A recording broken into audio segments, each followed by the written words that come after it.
Hello guys, LTF క్లాసెస్కి స్వాగతం సుస్వాగతం. ఇప్పుడు మనం NCERT class 9 geography text book నుంచి second lesson physical features of India అంటే భారతదేశం యొక్క భౌగోళిక స్వరూపాల గురించి ఈరోజు మనం డిస్కస్ చేసుకోబోతున్నాం. భౌగోళిక స్వరూపాలు, ఫిజికల్ ఫీచర్స్ అంటే ఎలాంటి ల్యాండ్ ఫామ్స్ ఉన్నాయి, అవి ఎలా ఏర్పడ్డాయి, ఇలాంటి విషయాలన్నీ కూడా మనం ఈ టాపిక్లో ఇవాళ డిస్కస్ చేస్తాం. అయితే అంతకంటే ముందు మీకు ఒక చిన్న అనౌన్స్మెంట్.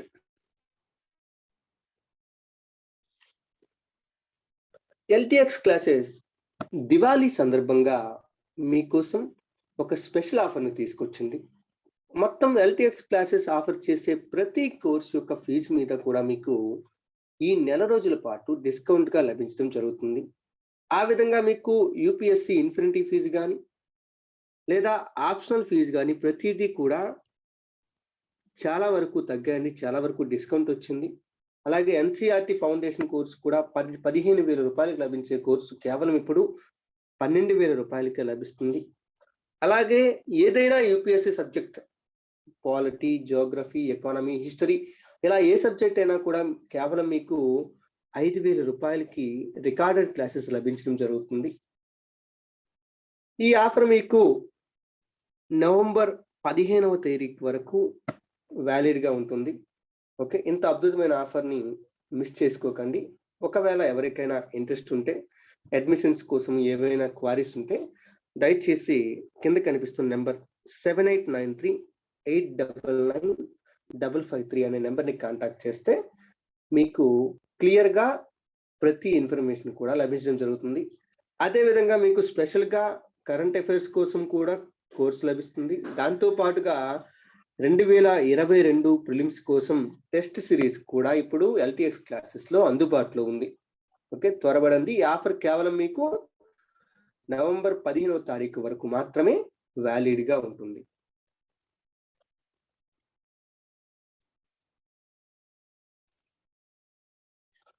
ఇప్పుడు మన సబ్జెక్ట్లోకి ఎంటర్ అయితే మన lesson physical features of India. India ప్రపంచంలోనే ఏరియాలో 7th లార్జెస్ట్ కంట్రీ అని చెప్పి ఆల్రెడీ ప్రీవియస్ క్లాస్లో చెప్పుకున్నాము. అయితే ఈ 7th లార్జెస్ట్ కంట్రీ ఇండియా ఏదైతే ఉందో, ఇందులో ప్రపంచంలో ఉన్న ల్యాండ్ ఫామ్స్ లో అన్ని రకాల ల్యాండ్ ఫామ్స్ కూడా ఇండియాలో ఉన్నాయి. అంటే ఇండియాలోనే మనం ఒక చిన్న ప్రపంచాన్ని చూసుకోవచ్చు. ఓకేనా, పర్వతాలు అవ్వచ్చు, ఎడారులు అవ్వచ్చు, ప్లెయిన్స్ అవ్వచ్చు, ప్లాట్యూస్ అవ్వచ్చు. ఓకే, ఇలాంటి అన్ని రకాల ల్యాండ్ ఫామ్స్, ఐలాండ్స్ కూడా, ఓకేనా, ఇలాంటి అన్ని రకాల ల్యాండ్ ఫామ్స్ కూడా భారతదేశం అనే ఒక దేశంలో ఉన్నాయి. అంటే it is the most divorce country అన్నమాట. అంటే ల్యాండ్ ఫామ్స్ పరంగా చూసుకుంటే ఇది చాలా డైవర్స్ కంట్రీ. అంటే రకరకాల ల్యాండ్ ఫామ్స్ అన్ని కూడా ఇండియాలో ఉంటాయి. అంటే ఒక దేశానికి ప్లెయిన్స్ ఉండొచ్చు, ప్లాట్యూ ఉండకపోవచ్చు. లేకపోతే ఒక దేశానికి మౌంటైన్స్ ఉండొచ్చు, ప్లాట్యూస్ ఉండకపోవచ్చు. లేకపోతే ఇంకొక దేశానికి కోస్టల్ రీజియన్ ఉండొచ్చు, ప్లాట్యూస్, ప్లెయిన్స్ లేకపోవచ్చు. కానీ ఇండియాలో అన్ని రకాల ల్యాండ్ ఫామ్స్, లాస్ట్ కి ఐలాండ్స్ కూడా ఇండియా అనే దేశంలో ఉన్నాయంటే in the view of Geography ప్రకారం చూసుకుంటే ఇండియా అనేది ఒక మోస్ట్ డైవర్స్ కంట్రీ అనమాట. అంటే చాలా వైవిధ్యమైన కంట్రీ. ఒక పక్క ఎడారి ఉంది, ఒక పక్క మౌంటైన్స్ ఉన్నాయి, మధ్యలో ప్లాట్యూ ఉంది, అటుపక్క ఇటుపక్క కోస్టల్ ప్లెయిన్స్ ఉన్నాయి. ఓకే, సముద్ర తీరానికి దూరంగా ఐలాండ్స్ ఉన్నాయి. ఓకే, ఇన్ని రకాల ల్యాండ్ ఫామ్స్ మనకి ఇండియాలో కనిపిస్తున్నాయి. వాటన్నింటి గురించి కూడా డీటెయిల్ గా ఇవాళ డిస్కస్ చేసుకుందాం. You have already learned earlier that India is a vast country with varied land forms. Earlier classes లో మనం ఆల్రెడీ చదివాం. ఇండియా అనేది ఒక చాలా పెద్ద దేశము. ప్రపంచంలో నియర్లీ 2.4% ల్యాండ్ ఏరియాని ఇండియా ఆక్యుపై చేస్తూ ఉంది. అలాగే ఇది రకరకాల ల్యాండ్ ఫామ్స్ తో, రకరకాల భూస్వరూపాలతో కూడుకుని ఉంది. What kind of terrain do you live in? మీరు నివసించే టెరైన్ భూస్వరూపం ఎలాంటిది అంటే, మీరు నివసిస్తున్న భూమి ఉంటుంది. మీరు ప్రజెంట్ ఏదో ఒక ఊర్లో నివసిస్తుంటారు, ఏదో ఒక జిల్లాలో నివసిస్తుంటారు. మీరు ఎలాంటి ప్రాంతంలో నివసిస్తున్నారు అని ఇక్కడ మీకు క్వశ్చన్ అడుగుతున్నాడు. If you live in the plains, ఒకవేళ మీరు ప్లెయిన్స్ లో నివసిస్తున్నట్టయితే, మైదానాల్లో నివసిస్తున్నట్టయితే, you are familiar with the vast stretches of plain land. ఒకవేళ మీరు ప్లెయిన్స్ లో నివసిస్తూ ఉంటే మీకు చాలా పెద్దగా చాలా ఎక్కువ ఏరియాలో అలా ప్లెయిన్ గా ఉండే ల్యాండ్ మీకు ఎప్పుడు కనిపిస్తూ ఉంటది. దీన్ని మీరు ఎప్పుడు అబ్జర్వ్ చేస్తూ ఉంటారు. ఇన్ కాంట్రాస్ట్ దీనికి ఆపోజిట్ గా ఒకవేళ మీరు హిల్లీ రీజియన్ లో, మౌంటైన్ రీజియన్ లో, పర్వత ప్రాంతాల్లో నివసిస్తూ ఉంటే you will observe the rugged terrain with mountains and valleys are common features. Okay, అలా మీరు హిల్లీ రీజియన్ లో ఉంటే హిల్లీ రీజియన్ లో మీకు కనిపించే స్ట్రక్చర్ ఏంటి, మీకు కనిపించే ల్యాండ్ ఫార్మ్స్ ఏంటి? అన్ఈవెన్ ల్యాండ్ ఫార్మ్స్ అనమాట. Uneven structures. రగ్గడ్ టెరైన్ అంటే అన్ఈవెన్ స్ట్రక్చర్ అనమాట. ఒక పూర్తిగా మౌంటైన్స్ తోని, వ్యాలీస్ తోని, లోయలతోని కూడుకున్న ఒక అన్ఈవెన్ స్ట్రక్చర్ మీకు కనిపిస్తుంది. In fact our country has practically all major physical features of the earth. భారతదేశం, ముందే చెప్పాం ఏంటది, భారతదేశం ఈ ప్రపంచంలో ఉన్న అన్ని మేజర్ ల్యాండ్ ఫార్మ్స్ ని కూడా, అన్ని మేజర్ ఫిజికల్ ఫీచర్స్ ని కూడా కలిగి ఉంది. అంటే మౌంటైన్స్ ఉన్నాయి, ప్లెయిన్స్ ఉన్నాయి, డిజర్ట్స్ ఉన్నాయి, ప్లాట్యూస్ ఉన్నాయి, ఐలాండ్స్ కూడా ఉన్నాయి. అంటే అన్ని రకాల మేజర్ ఫిజికల్ ఫీచర్స్, ఎర్త్ మీద ఉన్న మేజర్ ఫిజికల్ ఫీచర్స్ అన్ని కూడా ఇండియాలో ఉన్నాయి. The land of India displays great physical variation. Okay, India యొక్క ల్యాండ్ చాలా ఎక్కువ ఫిజికల్ వేరియేషన్స్ ని మనకి చూపిస్తుంది. మీరు కన్యాకుమారి నుంచి కాశ్మీర్కి ట్రావెల్ చేస్తా ఉన్నారు అనుకోండి, ఫర్ ఎగ్జాంపుల్. ట్రావెల్ చేస్తా ఉంటే మీరు దారిలో మీకు రకరకాల ప్రాంతాలు కనిపిస్తాయి. మౌంటైన్స్ కనిపిస్తాయి, ప్లెయిన్స్ కనిపిస్తాయి, ప్లాట్యూస్ కనిపిస్తాయి, రివర్ వ్యాలీస్ కనిపిస్తాయి. ఇన్ని రకాల ల్యాండ్ ఫార్మ్స్ మీకు కనిపిస్తూ ఉంటాయి. అంటే చాలా ఫిజికల్ వేరియేషన్ మీకు కనిపిస్తూ ఉంటుంది ఇండియాలో ఎక్కడి నుంచి ఎక్కడికి ట్రావెల్ చేసినా కూడా. Geologically the peninsular plateau constitutes one of the ancient land masses on the earth surface. Geological గా చూసుకుంటే, జియాలజీ పరంగా చూసుకుంటే పెనిన్సులర్ ప్లాట్యూ, ఓకే, ద్వీపకల్ప పీఠభూమి ఏదైతే ఉందో ఆ ద్వీపకల్ప పీఠభూమి ఈ ఎర్త్ సర్ఫేస్ మీదే one of the ancient land Maslow ఒకటి. వన్ ఆఫ్ ది ఏన్షియంట్ అంటే ఒక పురాతనమైన ల్యాండ్ మాస్లో మనం నివసిస్తున్న ఈ పెనిన్సులర్ ప్లాట్యూ ద్వీపకల్ప పీఠభూమి ఏదైతే ఉందో ఇది ఒక పురాతనమైన ల్యాండ్ మాస్ అండి. ఓకే, ఈ భూమి మీద అంటే చాలా ల్యాండ్ మాస్లు ఉన్నాయి పురాతనమైనవి, అందులో ఇది కూడా ఒక పురాతనమైన land mass. It was suppose to be one of the most stable land blocks. అలాగే ఇది ప్రపంచంలోనే ఒక స్టేబుల్, ఒక స్థిరమైన ల్యాండ్ బ్లాక్ అని అంటే ఎటువంటి వల్కానిక్ యాక్టివిటీ, ఎటువంటి సెసిమిక్ యాక్టివిటీ, భూకంపాలు కానీ అగ్నిపర్వతాలు కానీ లేకుండా చాలా స్టేబుల్ గా, చాలా కాలం పాటు స్టేబుల్ గా ఉన్న ఒక రీజియన్ గా ఇది ఉంది. ఏది? పెనిన్సులర్ ప్లాట్యూ ద్వీపకల్ప పీఠభూమి. The Himalayas and the northern plains are the most recent land forms. దానికి ఆపోజిట్ గా ఇవి చాలా పాతవేవి, ద్వీపకల్ప పీఠభూమి. దీనికి ఆపోజిట్ గా హిమాలయాలు కానీ లేకపోతే నార్థర్న్ ప్లెయిన్స్, ఉత్తర మైదానాలు, ఈ రెండూ కూడా చాలా న్యూగా ఏర్పడింది. అంటే చాలా చిన్నవి అనమాట, యంగ్ ఏజ్ అన్నమాట. From the view point of geology, Himalayan mountains form an unstable zone. Okay, geology ప్రకారం చూసుకుంటే హిమాలయాలు ఉన్న ప్రాంతం ఏదైతే ఉందో ఇప్పుడు ఆ ప్రాంతం అంతా కూడా అన్స్టేబుల్ జోన్ కిందకి వస్తుంది. ఏం చెప్పాం? ద్వీపకల్ప పీఠభూమి, ఓకే, పెనిన్సులర్ ప్లాట్యూ అనేది one of the stable regions of the world. దానికి ఆపోజిట్ గా హిమాలయాలు అనేవి one of the unstable regions of the world. అంటే అసలు స్థిరత్వం లేదు, ఎప్పుడు ఎర్త్క్వేక్లు ఇలా ఇవి ఎప్పుడు జరుగుతూనే ఉంటాయి. అంటే అసలు స్థిరత్వం లేని ల్యాండ్ మాస్ లో ఇండియాలో ఈ హిమాలయ అనేది ఒక important zone. The whole mountain system of Himalaya represents a very youthful topography with high peaks, deep valleys and fast flowing reverse.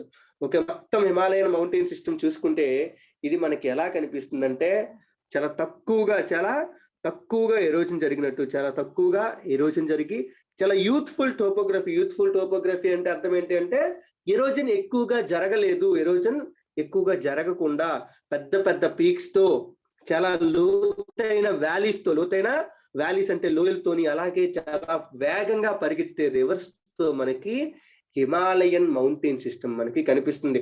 అంటే చాలా వేగంగా మీరు చూస్తూ ఉంటే ఈ గంగా నది లేకపోతే దాని యొక్క ఉపనదులు ఇవన్నీ కూడా మౌంటైన్ రీజియన్ నుంచి ఆరిజినేట్ అయ్యి అంత పెద్ద స్లోప్స్ నుంచి ఆరిజినేట్ అవ్వడం వల్ల ఏమవుతాయంటే చాలా వేగంతో కిందకి పరుగులు తీస్తూ ఉంటాయండి. చాలా వేగంతో కిందకి పరుగులు తీస్తూ ఉంటాయి. ఇలాంటివన్నీ కూడా మనకి హిమాలయన్ రీజియన్ లో కనిపిస్తాయి.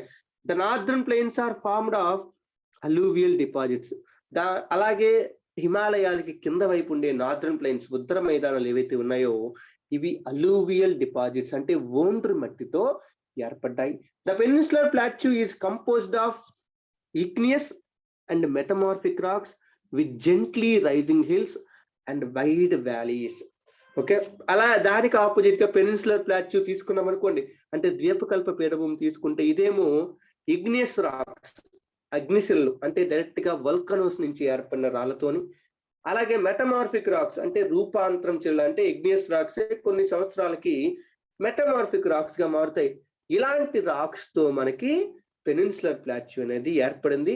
ఇది కూడా అక్కడక్కడ ఈ పెనిన్సులర్ ప్లాట్యూలో కూడా అక్కడక్కడ చిన్న చిన్న కొండలు, అలాగే వైడ్ వ్యాలీస్, చాలా వెడల్పగా ఉండే వ్యాలీస్ కూడా మనకి ఈ పెనిన్సులర్ ప్లాట్యూలో కనిపిస్తాయి. ఓకే, అయితే ఇవన్నిటిని కలిపితే ఇండియాని కొన్ని ఫిజియోగ్రఫిక్ రీజియన్ గా డివైడ్ చేయొచ్చు. ఫిజియోగ్రఫిక్ రీజియన్స్ గా డివైడ్ చేయొచ్చు. ఇక చూడండి, the major physiographic divisions of India. ఇండియాలో ఉన్న మేజర్ ఫిజియోగ్రఫిక్ డివిజన్స్ ఏంటి? The physical features of India can be grouped under the following physiographic divisions. Okay, ఇండియాలో ఉన్న మొత్తం ఫిజికల్ ఫీచర్స్ అన్నిటినీ కూడా కొన్ని ఫిజియోగ్రఫిక్ డివిజన్స్ గా విడదీయొచ్చు. ఓకేనా, ఆ డివిజన్స్ ఏంటి? The first one, Himalayan mountains are fold mountains, young fold mountains. Himalayan mountains are young fold mountains, northern plains, peninsular plateau, Indian desert, the coastal plains and the islands. మొత్తం 6 regions ఇక్కడ ఇచ్చారండి మనకి. ఒకటి పైన హిమాలయ పర్వతాలు, Himalayan mountains, దానికి కింద northern plains, ఉత్తర మైదానాలు, దానికి కింద పెనిన్సులర్ ప్లాట్యూ ఒక అంటే ద్వీపకల్ప పీఠభూమి, అలాగే రాజస్థాన్ స్టేట్ లో ఇండియా పాకిస్తాన్ బార్డర్ లో ఇండియన్ డిజర్ట్, అదే థార్ డిజర్ట్, అలాగే కోస్టల్ రీజియన్స్ లో ఓకే ఇండియాకి నియర్లీ 7516.6 కిలోమీటర్ల తీర రేఖ ఉంది అని చెప్పి నేను చెప్పుకున్నాం, మనం ప్రీవియస్ క్లాస్ లో చెప్పుకున్నాం. ఆ ప్లెయిన్ దగ్గర, ఆ తీర రేఖ దగ్గర ఉండే కోస్టల్ ప్లెయిన్స్, తీర మైదానాలు, అలాగే స్పెషల్ గా ఉండే islands, Andaman Nicobar islands, bay of బెంగాల్లో ఉన్నాయి, అలాగే అరేబియన్ సీలో ఉన్న లక్షద్వీపులు. ఇవన్నీ కూడా ఇండియాలో మేజర్ ఫిజియోగ్రఫిక్ డివిజన్స్. మనం ఈ లెసన్ లో చేసేది ఏంటంటే వీటన్నింటి గురించి డీప్ గా డిస్కస్ చేయడం అనేది మన యొక్క మెయిన్ టార్గెట్ ఈ లెసన్ లో. అంటే అంతకుముందు ఒకసారి ఈ లొకేషన్స్ అన్నిటిని కూడా మ్యాప్ లో చూసుకుంటే,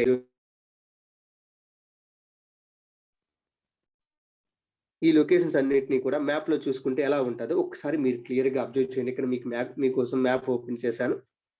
ఓకే, ఇండియా ఫిజికల్ మ్యాప్ చూసుకుంటే మీకు ఇక్కడ రకరకాల రీజియన్స్ అన్ని ఇక్కడ కనిపిస్తున్నాయి. The first region, the Indian mountains, the Himalayan mountains, young fold mountains, Himalayan mountain ranges, దాని కింద నార్దర్న్ ప్లెయిన్స్, దాని కింద పెనిన్సులర్ ప్లాట్యూ, ఇదంతా కూడా పెనిన్సులర్ ప్లాట్యూ కిందకి వస్తుంది. దాంతోపాటు గ్రేట్ ఇండియన్ డిజర్ట్, అలాగే కోస్టల్ ప్లెయిన్స్, ఇక్కడ కోస్టల్ ప్లెయిన్స్ ఇక్కడ ఈ రెండు వైపులా కూడా కోస్టల్ ప్లెయిన్స్ ఉన్నాయి, అలాగే the islands, Lakshadweep islands and Andaman and Nicobar islands. అలాగే మీకు ఇక్కడ రీజియన్స్ యొక్క హైట్ బట్టి ఈ గ్రాఫ్ ని మీకు వేరీ చేయడం, ఇక్కడ మ్యాప్ ని వేరీ చేయడం జరిగింది. ఓకే, ఇలా కలర్ డార్క్ గా పెరుగుతుంది అంటే అర్థం ఏంటి అంటే హైట్ పెరుగుతూ ఉందని అర్థం. అంటే బాగా డార్క్ ఉన్నవన్నీ కూడా 1200 మీటర్లు లేదా అంతకంటే ఎక్కువ ఎత్తులో ఉన్నాయి. అవి ఇండియాలో ఇంపార్టెంట్ మౌంటైన్ రేంజెస్ అనమాట. ఇంకా ఇదిగోండి ఇవన్నీ కూడా ఇంకా mountain ranges, eastern Ghats, western Ghats, వీటన్నింటి గురించి కూడా మనము డిస్కస్ చేస్తాము. అయితే ఇక్కడ మనం ఈ లెసన్ లో డిస్కస్ చేయని కొన్ని ఉన్నాయి. ఇక్కడ ఈ మ్యాప్ లో రిప్రజెంట్ చేసినవి ఏంటి అంటే పాకిస్తాన్ లోని సులేమాన్ రేంజ్ పాకిస్తాన్ లో ఉంది. అలాగే ఆఫ్ఘనిస్తాన్ లో హిందూకుష్ రేంజ్ ఉంది. హిందూకుష్ పర్వతాలు. ఓకే, అప్పుడు గ్రీక్ నుంచి ఇటు నుంచి రావాలంటే హిందూకుష్ పర్వతాలను దాటి వచ్చేవారు అనమాట ఇండియాలోనికి. అలాగే కున్లున్ మౌంటైన్స్, వీటిని కున్లున్ షాన్ అని కూడా పిలుస్తారు. ఇవి చైనాలో ఉంటాయి. ఓకే, ఇవి మనం లెసన్ లో డిస్కస్ చేయము కాబట్టి ఇక్కడ చెప్తున్నాం. అలాగే కైలాస్ కైలాస్ రేంజ్ ఒకటి టిబెట్ రీజియన్ లో ఉంటుందండి. ఇవన్నీ కూడా ఇండియాకి అంటే హిమాలయాలకి పైన ఉండే రీజియన్స్ అన్నమాట. అలాగే ఈ మౌంటైన్స్ అన్ని కూడా ఒక ప్రాంతంలో కలుస్తాయి. ఆ ప్రాంతాన్ని పామీర్ నాట్ అని చెప్పి పిలుస్తారు. పామీర్ నాట్ కజకిస్తాన్ ఆ దేశాల్లో ఉంటది పామీర్ నాట్. ఓకే, ఇవి మనకి ఇండియా యొక్క ఫిజికల్ మ్యాప్ చూసుకుంటే మీరు క్లియర్ గా మ్యాప్ ఒకసారి పాస్ చేసుకొని క్లియర్ గా ప్రతి లొకేషన్ ని కూడా క్లియర్ గా అబ్జర్వ్ చేయండి. ఓకే, అబ్జర్వ్ చేయండి. లేకపోతే మీ దగ్గర అట్లాస్ ఉంటే అట్లాస్ ఓపెన్ చేసి పెట్టుకొని లెసన్ అవుతున్నంతసేపు కూడా అట్లాస్ లో ప్రతి విషయాన్ని కూడా మీరు క్లియర్ గా క్లీన్ గా అబ్జర్వ్ చేస్తూ ఉండండి. ఓకే, ఫస్ట్ డివిజన్ ఏంటి? The Himalayan mountains. The Himalayan mountains. The young fold mountains చాలా నూతనంగా ఏర్పడిన, చాలా లేటెస్ట్ గా ఏర్పడిన ఫోల్డ్ మౌంటైన్స్ అండి ఇవి. ఓకే, అయితే ఈ హిమాలయన్ మౌంటైన్స్ గురించి చెప్పాలి అంటే the Himalayas geologically young and structurally fold mountains stretch over the northern borders of India. Himalayas అనేవి జియాలజీ పరంగా చూసుకుంటే ఏజ్ ప్రకారం చాలా యంగ్ పర్వతాలు. స్ట్రక్చర్ ప్రకారం చూసుకుంటే ఇవి ఫోల్డ్ మౌంటైన్స్ టైప్ కి చెందిన పర్వతాలు. ఫోల్డ్ మౌంటైన్స్, బ్లాక్ మౌంటైన్స్ ఇలా రకరకాల పర్వతాలు ఉంటాయి. అందులో ఫోల్డ్ మౌంటైన్స్ ముడత పర్వతాల జాతికి చెందిన పర్వతాలు. ఇవి మొత్తము ఇండియా యొక్క నార్దర్న్ బార్డర్ లో కంప్లీట్ గా ఇవి లొకేట్ అయి ఉన్నాయి. ఇండియా యొక్క నార్దర్న్ బార్డర్ లో లొకేట్ అయి ఉన్నాయి. These mountain ranges run in west east direction from the Indus to Brahmaputra river. ఇటుపక్క ఇండస్ రివర్ నుంచి ఇటుపక్క బ్రహ్మపుత్ర రివర్ వరకు కూడా ఇవి వెస్ట్ టు ఈస్ట్ ఓరియంటేషన్ లో, వెస్ట్ నుంచి ఈస్ట్ ఓరియంటేషన్ లో ఇండియా యొక్క నార్త్ బార్డర్ గుండా ఇవి స్ప్రెడ్ అయి ఉంటాయి. The Himalayas represent the loftiest and one of the most rugged mountain barriers of the world. ఈ హిమాలయాస్ అనేవి ప్రపంచంలోనే అత్యంత ఎత్తైన పర్వతాలు. ప్రపంచంలోనే అత్యంత ఎత్తైన పర్వతాలు. అలాగే ప్రపంచంలోనే one of the most rugged mountain barriers. Rugged అంటే అన్ఈవెన్ సర్ఫేస్ తో అంటే మొత్తం బ్రోకెన్ రాకీ సర్ఫేస్ తో ఉన్న మౌంటైన్ రేంజెస్ తో ఇవి one of the important mountain ranges. Okay, they are the most rugged mountain barriers of the world. Barriers అంటే ఏంటి? అడ్డంకులు అంటే ఏదో ఒక దాన్ని అడ్డుకుంటున్నాయి. లైక్ విండ్స్ ని కానీ లేకపోతే మూమెంట్ ఆఫ్ ది పీపుల్ ని కానీ ఇవి అడ్డుకుంటున్నాయి. Okay, they form an arc which covers a distance of about 2400 kilometres. ఇవి ఒక ఆర్క్ షేప్ లో ఉంటాయండి ఇండియాకి నార్తర్న్ బార్డర్ లో. And they spread over nearly 2400 kilometres. 2400 కిలోమీటర్ల దూరం వరకు కూడా విస్తరించి ఉంటాయి. And their width varies from 400 kilometres in the Kashmir to 150 kilometres in the Arunachal Pradesh. కానీ వీటి విడ్త్ ఏంటి అంటే వెస్ట్ నుంచి ఈస్ట్ కి వెళ్లే కొద్దీ తగ్గుతూ ఉంటుంది. వెస్ట్ లో జమ్మూ కాశ్మీర్ స్టేట్ లో నియర్లీ 400 కిలోమీటర్స్ ఉండే వీటి యొక్క విడ్త్ అరుణాచల్ ప్రదేశ్ లోనికి వెళ్ళేటప్పటికి 150 కిలోమీటర్స్ కి తగ్గిపోతుంది. And the altitudinal variations are greater in the eastern half than those in the western half.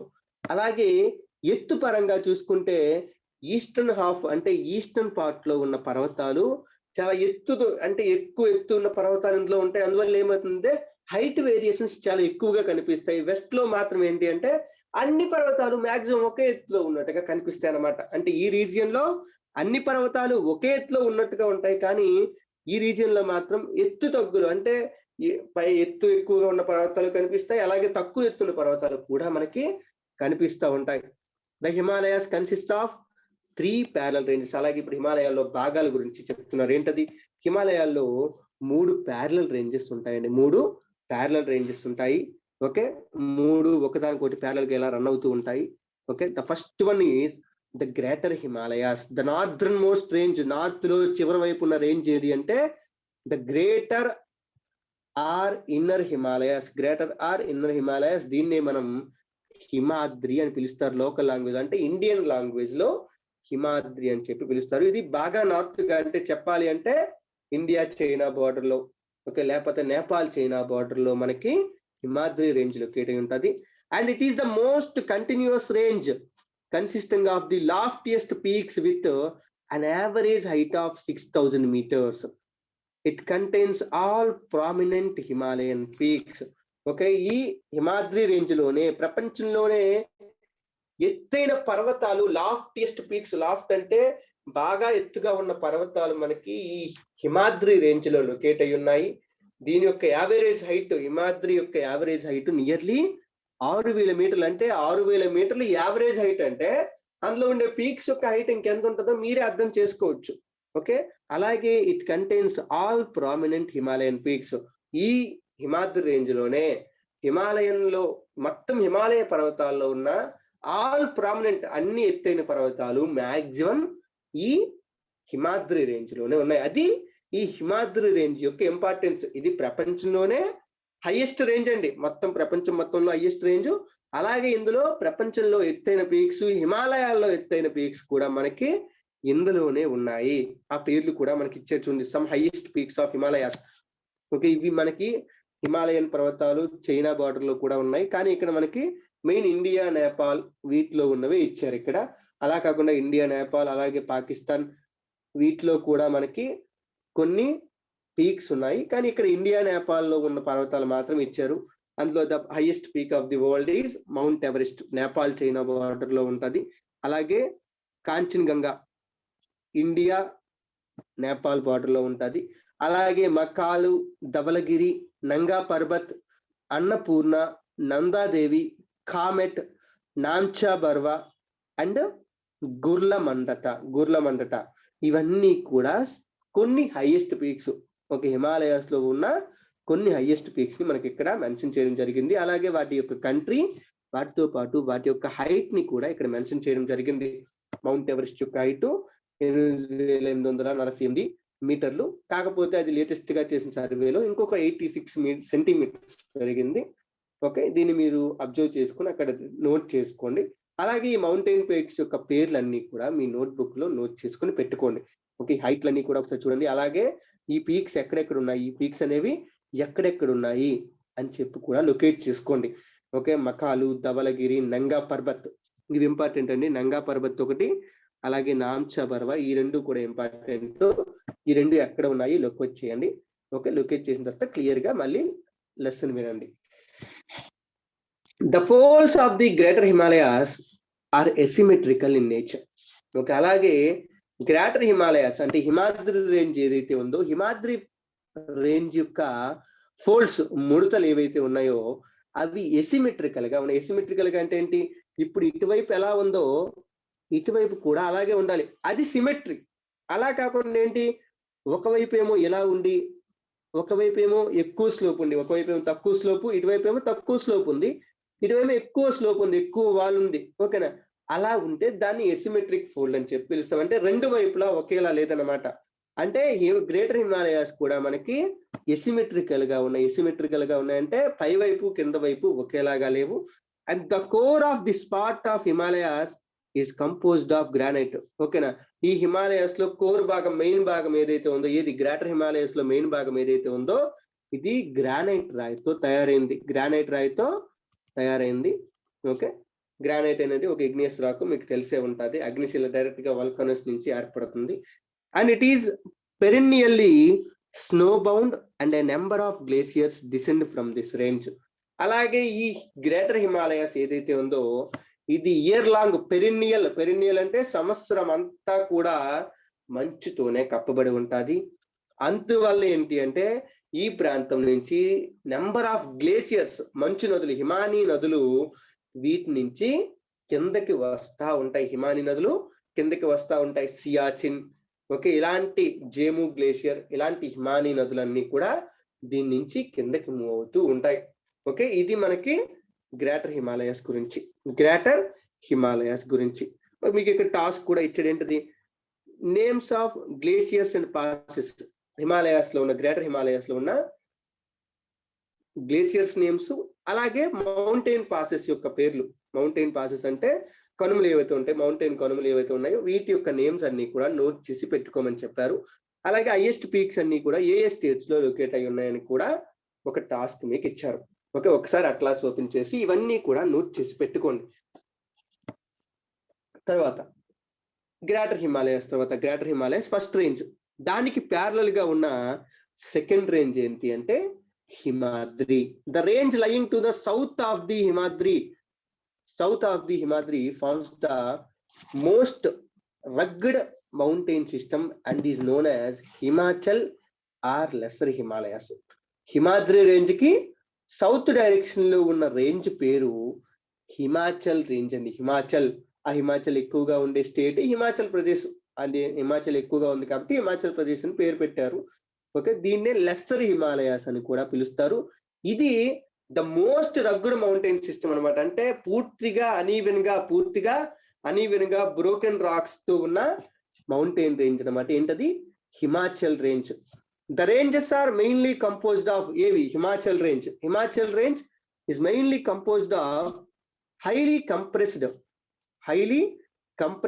and altered rocks.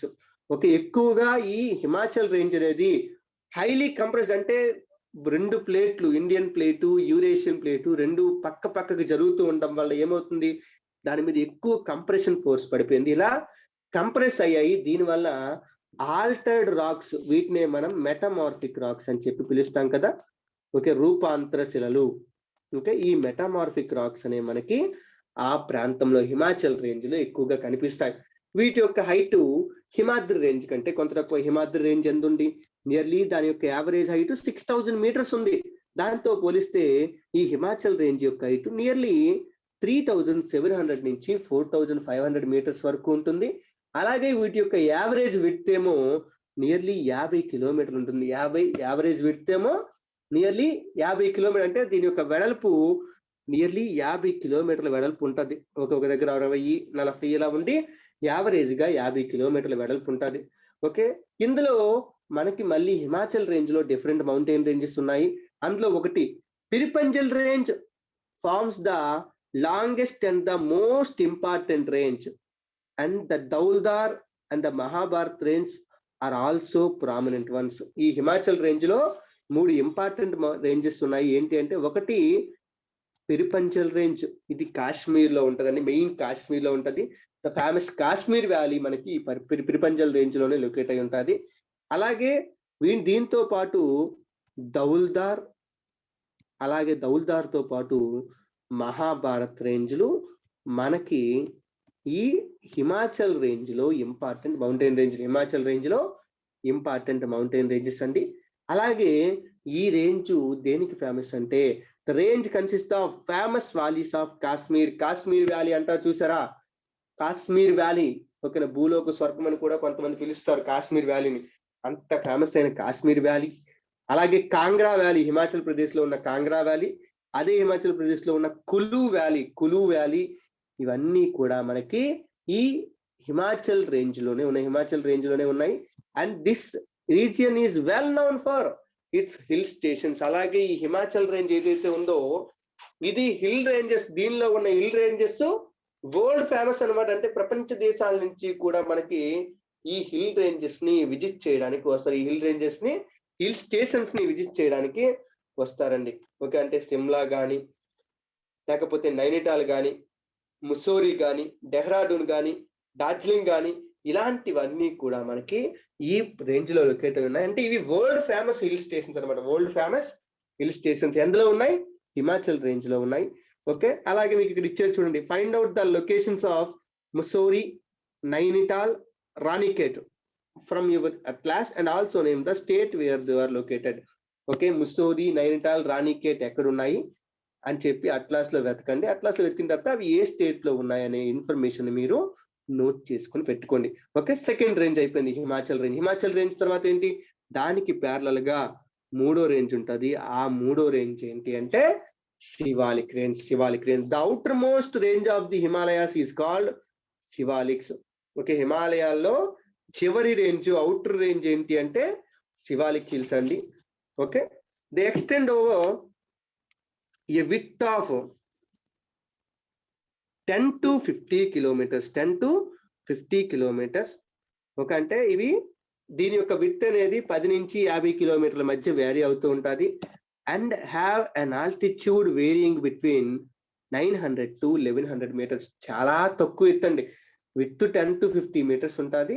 అలాగే వీటి యొక్క హైటు 900 నుంచి 1100 మీటర్ల మధ్యలో ఉంటుంది. అంటే ఎంత తక్కువ మీరే అర్థం చేసుకోవచ్చు. 900 నుంచి 1100 meters కి మధ్యలో ఉంటుంది. అంటే ఇండియాలో ఆబ్వియస్లీ హిమాలయాల్లో హిల్స్ అని కూడా మనం చెప్పలేము. అందుకనే ఇవి హిమాలయాస్ లో భాగమే, కానీ హిమాలయాస్ లో చాలా చిన్నవి, చాలా తక్కువ ఎత్తు. అంటే వెస్టర్న్ ఘాట్స్, వింధ్యా హిల్స్, లేకపోతే సాత్పురా హిల్స్, లేకపోతే మైకల హిల్స్, ఇలాంటి హిల్స్ అన్ని ఎంత ఎత్తు ఉంటాయో అలాంటి ఎత్తులోని మనకి శివాలిక్ హిల్స్ అనేవి కనిపిస్తూ ఉంటాయి. ఓకే, అందుకని వీటిని అప్పుడప్పుడు ఫుట్ హిల్స్ ఆఫ్ హిమాలయాస్ అని కూడా పిలుస్తారు. Okay, these ranges are composed of unconsolidated sediments brought down by rivers from the main Himalayan ranges located further north. ఇవి ఎలా ఏర్పడ్డాయి అంటే ఇవి హిమాలయాస్ నుంచి, గ్రేటర్ హిమాలయాస్ నుంచి, హిమాచల్ నుంచి నెంబర్ ఆఫ్ రివర్స్ అనేవి ఆరిజినేట్ అవుతూ ఉన్నాయి. ఈ రివర్స్ అన్ని కూడా నెంబర్ ఆఫ్ సెడిమెంట్స్ ని కిందకి తీసుకొస్తా ఉన్నాయండి. సెడిమెంట్స్ అంటే ఇసుక, రాళ్ళు, చిన్న చిన్న రాళ్ళు, వీటన్నిటిని కూడా కిందకి తీసుకొస్తా ఉన్నాయి. ఇవన్నీ కలిసి ఒక మౌంటైన్ రేంజ్ గా ఏర్పడ్డాయి. ఆ మౌంటైన్ రేంజే శివాలిక్ రేంజ్ అండి. అవి ఇంకా కన్సాలిడేట్ అవ్వలేదు కూడా. అన్కన్సాలిడేటెడ్ అంటే ఇంకా లూజ్ గా ఉన్నాయి, అన్కన్సాలిడేటెడ్ అంటే ఇంకా లూజ్ గానే ఉన్నాయి. అలాంటి లూజ్ గా ఉన్న సెడిమెంట్స్ తో మనకి శివాలిక్ రేంజ్ అనేది ఏర్పడింది. These valleys are covered with thick gravel and alluvium. అలాగే ఇక్కడ ఉండే వ్యాలీస్ కంప్లీట్ గా థిక్ గ్రావెల్ తో, బాగా దట్టంగా ఉన్న గ్రావెల్ తో, రాళ్లతోని, అలాగే కంప్లీట్ గా అల్యూవియం తోని, ఒండ్రు మట్టితోని కవర్ అయి ఉంటాయి. The longitudinal valleys lying between the lesser Himalayas and the Shiwaliks are known as duns. Okay, మనకి 3 ప్యారలల్ రేంజెస్ ఉన్నాయి. ఏంటవి? ఒకటి హిమాద్రి, హిమాచల్, శివాలిక్స్. అయితే ఈ హిమాచల్ రేంజ్ కి, శివాలిక్ రేంజ్ కి మధ్యలో లాంగిట్యూడినల్ వాల్యూస్ అంటే దైర్ఘ్య లోయలు అనమాట. పొడవుగా ఉండే లోయలు ఏర్పడ్డాయండి. అలా పొడవుగా ఉండే లోయల్ని మనం ఏమంటామంటే డూన్ అని చెప్పి పిలుస్తాం. డూన్, డియుఎన్, డూన్. ఓకే, డియుఎన్ఈ డూన్ అంటే అది ఎడారుల్లో కనిపించేదండి. ఇక్కడ డియుఎన్ డూన్. డూన్ అంటే ఒక వ్యాలీ అని అర్థం. అక్కడ జూన్ అనేటప్పటికి ఏంటి అంటే, జూన్ అంటే అది ఒక పర్వతం లాంటిది, అంటే కొంత ఎత్తైన ప్రాంతం అనమాట. ఓకే, ఇక్కడ డూన్ అంటే మనకి శివాలిక్ హిల్స్ కి, లెస్సర్ హిమాలయస్ కి, హిమాచల్ రేంజ్ కి మధ్యలో ఉండే వ్యాలీస్ ని మనం డూన్స్ అని చెప్పి పిలుస్తాం. ఎగ్జాంపుల్స్ డెహ్రాడూన్, కోట్లీ డూన్, పాట్లీ డూన్. ఇవి కొన్ని ఇంపార్టెంట్ డూన్స్ అండి. Okay, besides the longitudinal divisions. ఇంతవరకు మనం చెప్పింది ఏ డివిజన్స్ అండి? లాంగిట్యూడన్స్ అంటే ఇలాగా ఈ డివిజన్స్ నే మనం చెప్పాము. కానీ హిమాలయాస్ ని ఇలా లాంగిట్యూడ్, లెంత్ పరంగా కాకుండా విడ్త్ పరంగా కూడా క్లాసిఫై చేయొచ్చు అంట. అంటే ఎక్కడొక ప్రాంతాన్ని ఒకలాగా, ఇక్కడ ప్రాంతాన్ని ఒకలాగా, ఇక్కడ ప్రాంతాన్ని ఒకలాగా కూడా మనం క్లాసిఫై చేయొచ్చు అంట. ఆ డివిజన్స్ ఏంటో చెప్తున్నా చూడండి. Okay, the Himalayas have been divided on the basis of regions from west to east. West నుంచి ఈస్ట్ వరకు రీజియన్ ఆధారంగా, ఉన్న ప్రాంతం ఆధారంగా కూడా మనకి హిమాలయాస్ ని క్లాసిఫై చేశారు. These divisions have been demarcated by river valleys. అయితే ఈ డివిజన్ దేని ఆధారంగా జరిగింది? ఈ డివిజన్ దేని ఆధారంగా జరిగిందంటే రివర్ వ్యాలీస్ ఆధారంగా జరిగిందంటే ఇక్కడ ఫస్ట్ దాన్ని, సెకండ్ దాన్ని డివైడ్ చేస్తూ ఒక రివరు, సెకండ్ దాన్ని, థర్డ్ దాన్ని డివైడ్ చేస్తూ ఒక రివరు, అలాగా రివర్స్ ఆధారంగా మనకి వీటి యొక్క బౌండరీస్ ని డిసైడ్ చేయడం. అంటే ఇలా వెస్ట్ నుంచి ఈస్ట్ వర్డ్ డివిజన్ అనేది జరిగిందనమాట. First one, for example, the part of Himalayas lying between Indus river and Sutlej river. Okay, Indus river కి, సట్లెజ్ రివర్ కి, ఇది ఇండస్ రివర్ అనుకోండి, ఇది సట్లెజ్ రివర్ అనుకోండి. ఓకే, ఇండస్ రివర్ కి, సట్లెజ్ రివర్ కి మధ్యలో ఉన్న పార్ట్ నేమో పంజాబ్ హిమాలయాస్ అంటారు. ఓకే, వీటినే అవి కాశ్మీర్ లో ఉంటే కాశ్మీర్ హిమాలయాస్ అంటారు, హిమాచల్లో ఉంటే హిమాచల్ హిమాలయాస్ అని కూడా పిలుస్తారు. మొత్తం అవి గ్రేటర్ హిమాలయాస్ కి చెందినవి అవ్వచ్చు, లెస్సర్ హిమాలయాస్ చెందినవి అవ్వచ్చు, లేదా అవుటర్ హిమాలయాస్ కి చెందినవి అవ్వచ్చు. వేటికి చెందినా కూడా అవి 3 స్టేట్ లో ఉన్నాయంటే వాటిని పంజాబ్ హిమాలయాస్ కానీ, కాశ్మీర్ హిమాలయాస్ కానీ, లేదా హిమాచల్ హిమాలయాస్ కానీ పిలుస్తారు. ఓకే, ఎక్కడ వరకు? రివర్, ఇండస్ రివర్ నుంచి సట్లెజ్ రివర్ వరకు ఉండే ప్రాంతం అనమాట. ఇండస్ రివర్ నుంచి సట్లెజ్ రివర్ వరకు ఉండే ప్రాంతం. ఫస్ట్ది. ఓకే, తర్వాత the part of Himalayas lying between Sutlej river and Kali river. Sutlej river west Himachal Pradesh Punjab state లో మనకి సట్లెజ్ రివర్ కనిపిస్తుంది. ఈ సట్లెజ్ రివర్ ని మరియు కాళీ రివర్, కాళీ రివర్ అంటే మనకి ఇండియా నేపాల్ బార్డర్ లో, ఉత్తరాఖండ్ నేపాల్ బార్డర్ లో ఉంటదండి. వీటికి మధ్యలో ఉన్న దాని సట్లెజ్ రివర్ కి కాళీ రివర్ కి మధ్యలో ఉన్న హిమాలయాస్ ని మనం కొమయూన్ హిమాలయాస్ అని పిలుస్తారు. కొమయూన్ హిమాలయాస్ అని చెప్పి పిలుస్తారు. అలాగే కాళీకి మరియు తీస్తా, ఇండియాకి బంగ్లాదేశ్ కి గొడవలు జరుగుతూ ఉంటాయి. తీస్తా రివర్ గురించి గొడవలు జరుగుతూ ఉంటాయి. ఓకేనా, ఆ తీస్తా రివర్ సిక్కిం స్టేట్ లో మనకి అక్కడ కనిపిస్తుందండి తీస్తా రివర్. ఈ కాళీ రివర్ కి తీస్తా రివర్ కి మధ్యలో ఉండే హిమాలయాస్ ని మనము నేపాల్ హిమాలయస్ అని పిలుస్తాం. నేపాల్ హిమాలయస్ అని పిలుస్తాం. అలాగే తీస్తా రివర్ కును దిహాంగ్ రివర్ అంటే nothing but Brahmaputra river. Dihang river అంటే అదే బ్రహ్మపుత్ర అండి. ఓకే, అదే బ్రహ్మపుత్రగా మారుతుంది. కాబట్టి ఈ తీస్తాకి దిహాంగ్ కి మధ్యలో ఉన్న ప్రాంతాన్ని మనము అస్సాం హిమాలయస్ అని చెప్పి పిలుస్తాం. అంటే ఈ నాలుగోది ఏదైతే ఉందో నాలుగో దాన్ని మనం అస్సాం హిమాలయస్ అని చెప్పి పిలుస్తాం. ఇది మనకి ఈ లాంగిట్యూడినల్ కాకుండా వెస్ట్ నుంచి ఈస్ట్ కి డివిజన్స్, ఇవి హిమాలయాస్ లోని డివిజన్స్ అన్నమాట. Okay, Indus river, Sutlej river, Kali river, Teesta, Dihang, ఈ 5 రివర్స్ మధ్యలో మనకి విడదీయడం జరిగింది. ఇండస్ కి సట్లెజ్ కి మధ్యలో ఉన్నవి పంజాబ్ లో ఉంటే పంజాబ్ హిమాలయాస్, కాశ్మీర్ లో ఉంటే కాశ్మీర్ హిమాలయాస్, హిమాచల్ లో ఉంటే హిమాచల్ హిమాలయాస్. అలాగే సెకండ్ సట్లెజ్ కి కాళీకి మధ్య అంటే హిమాచల్ ప్రదేశ్ స్టేట్ లోను, ఉత్తరాఖండ్ స్టేట్ లోను ఉండే మనకి కొమయూన్ హిమాలయాస్. అలాగే కాళీ రివర్ కి తీస్తా రివర్ కి అంటే కంప్లీట్ గా నేపాల్, కొంచెం సిక్కిం లో ఉంటదండి. ఈ మధ్యలో ఉన్నవేమో నేపాల్ హిమాలయాస్, థర్డ్ పార్ట్ ఏమో నేపాల్ హిమాలయాస్. అలాగే తీస్తా రివర్ కి దిహాంగ్ రివర్ కి మధ్యలో అరుణాచల్ ప్రదేశ్, అస్సాం స్టేట్స్ లో ఉన్నది అస్సాం హిమాలయాస్. ఇవి మనకి other divisions of Himalayan ranges లో హిమాద్రి, హిమాచల్, లేకపోతే అవుటర్ హిమాలయాస్, ఈ 3 కాకుండా ఇవి కూడా వేరే డివిజన్స్ ఉన్నాయి. Okay, there are regional names also in these broad categories. Okay, ఈ 4 కేటగిరీలో కూడా చాలా లోకల్ నేమ్స్ కూడా ఇంకా ఉన్నాయంట. Find out some regional names of the Himalayas. అలాగే మీకు హిమాలయాస్ ని వేరు ప్రాంతాల్లో, చిన్న ప్రాంతాల్లో వేరు పేర్లతో పిలుస్తుంటే, ఫర్ ఎగ్జాంపుల్ లడాక్ లో లడాక్ రేంజ్ అని చెప్పి పిలుస్తారు. అంటే ఇలాగా వేరు పేర్లతో పిలుస్తారు. ఈ పేర్లు మీకు ఆ ఏరియా బట్టి చూడమని చెప్పి మీకు టాస్క్ ఇవ్వడం జరిగింది. ఒకసారి మ్యాప్ ఓపెన్ చేస్తే మీకు అట్లాస్ లో క్లియర్ గా ఈ రేంజెస్ అన్ని కూడా, వివిధ పేర్లన్నీ కూడా మీకు కనిపిస్తాయి. ఓకే, తర్వాత ఈ హిమాలయాస్ అనేవి ఎక్కడితో ఎండ్ అయిపోతాయి? కరెక్ట్ గా ఎండ్ అయిపోవడం కాదు, ఇలాగే రన్ అవుతూ ఉన్నాయి. ఎక్కడి వరకు? ఇక్కడ ఇండస్ రివర్ నుంచి మొదలుపెట్టి దిహాంగ్ అయితే బ్రహ్మపుత్ర రివర్ వరకు ఎండ్ అవుతున్నాయి. ఓకేనా, అయితే the Brahmaputra marks the eastern most boundary of the Himalayas. Brahmaputra అనేది హిమాలయస్ యొక్క ఈస్టర్న్ మోస్ట్ బౌండరీని డిసైడ్ చేస్తా ఉంది. Okay, beyond the Dihang gorge the Himalayas bend sharply to the south and spread along the eastern boundary of India. Okay, Dihang river gorge దగ్గర, Dihang river గోర్జ్ అంటే Dihang river ఇండియాలోనికి enter అయ్యే ప్రాంతం అనమాట. ఇలా ఎంటర్ అవుతుంది కదా, ఇది దిహాంగ్ రివర్ గోర్జ్ అనమాట. ఈ దిహాంగ్ రివర్ గోర్జ్ దగ్గర హిమాలయాస్ షార్ప్ గా బెండ్ అయిపోతాయి. అంతవరకు కూడా వెస్ట్ నుంచి ఈస్ట్ వైపు వెళ్ళినవి కాస్త ఏమవుతాయి, సడన్ గా ఇలా తిరిగిపోతాయి. అంటే మళ్ళీ సౌత్ డైరెక్షన్ లో తిరిగి ప్రయాణించడం మొదలు పెడతాయండి. అవి ఇండియా యొక్క ఈస్టర్న్ బౌండరీ చుట్టూ కూడా, అంటే నార్త్ ఈస్ట్ ఇండియా బౌండరీ ఏంటది, మణిపూర్, నాగాలాండ్, మిజోరాం, ఈ స్టేట్స్ లో మనకి ఈ హిల్స్ కనిపిస్తాయి. ఆ పార్ట్ ని మనం ఏమంటామంటే పూర్వాంచల్ రేంజ్ అని చెప్పి పిలుస్తాం. పూర్వ అంటే మనకి సాంస్క్రిట్, తెలుగులో తూర్పు అని అర్థం అండి మనకి. ఓకే, పూర్వాంచల్స్ అని చెప్పి పిలుస్తాం. These hills running through the north eastern states are mostly composed of strong sandstones which are sedimentary rocks. అయితే ఈ నార్త్ ఈస్ట్ లో కనిపించే హిల్స్ ఏవైతే ఉన్నాయో, ఈ నార్త్ ఈస్ట్ లో కనిపించే హిల్స్, ఓకే, పూర్వాంచల్స్ ఏవైతే, ఈ పూర్వాంచల్ హిల్స్ చాలా గట్టి స్టాండ్ స్టోన్స్ తో ఏర్పడి ఇసుక రాయితో ఏర్పడ్డాయండి.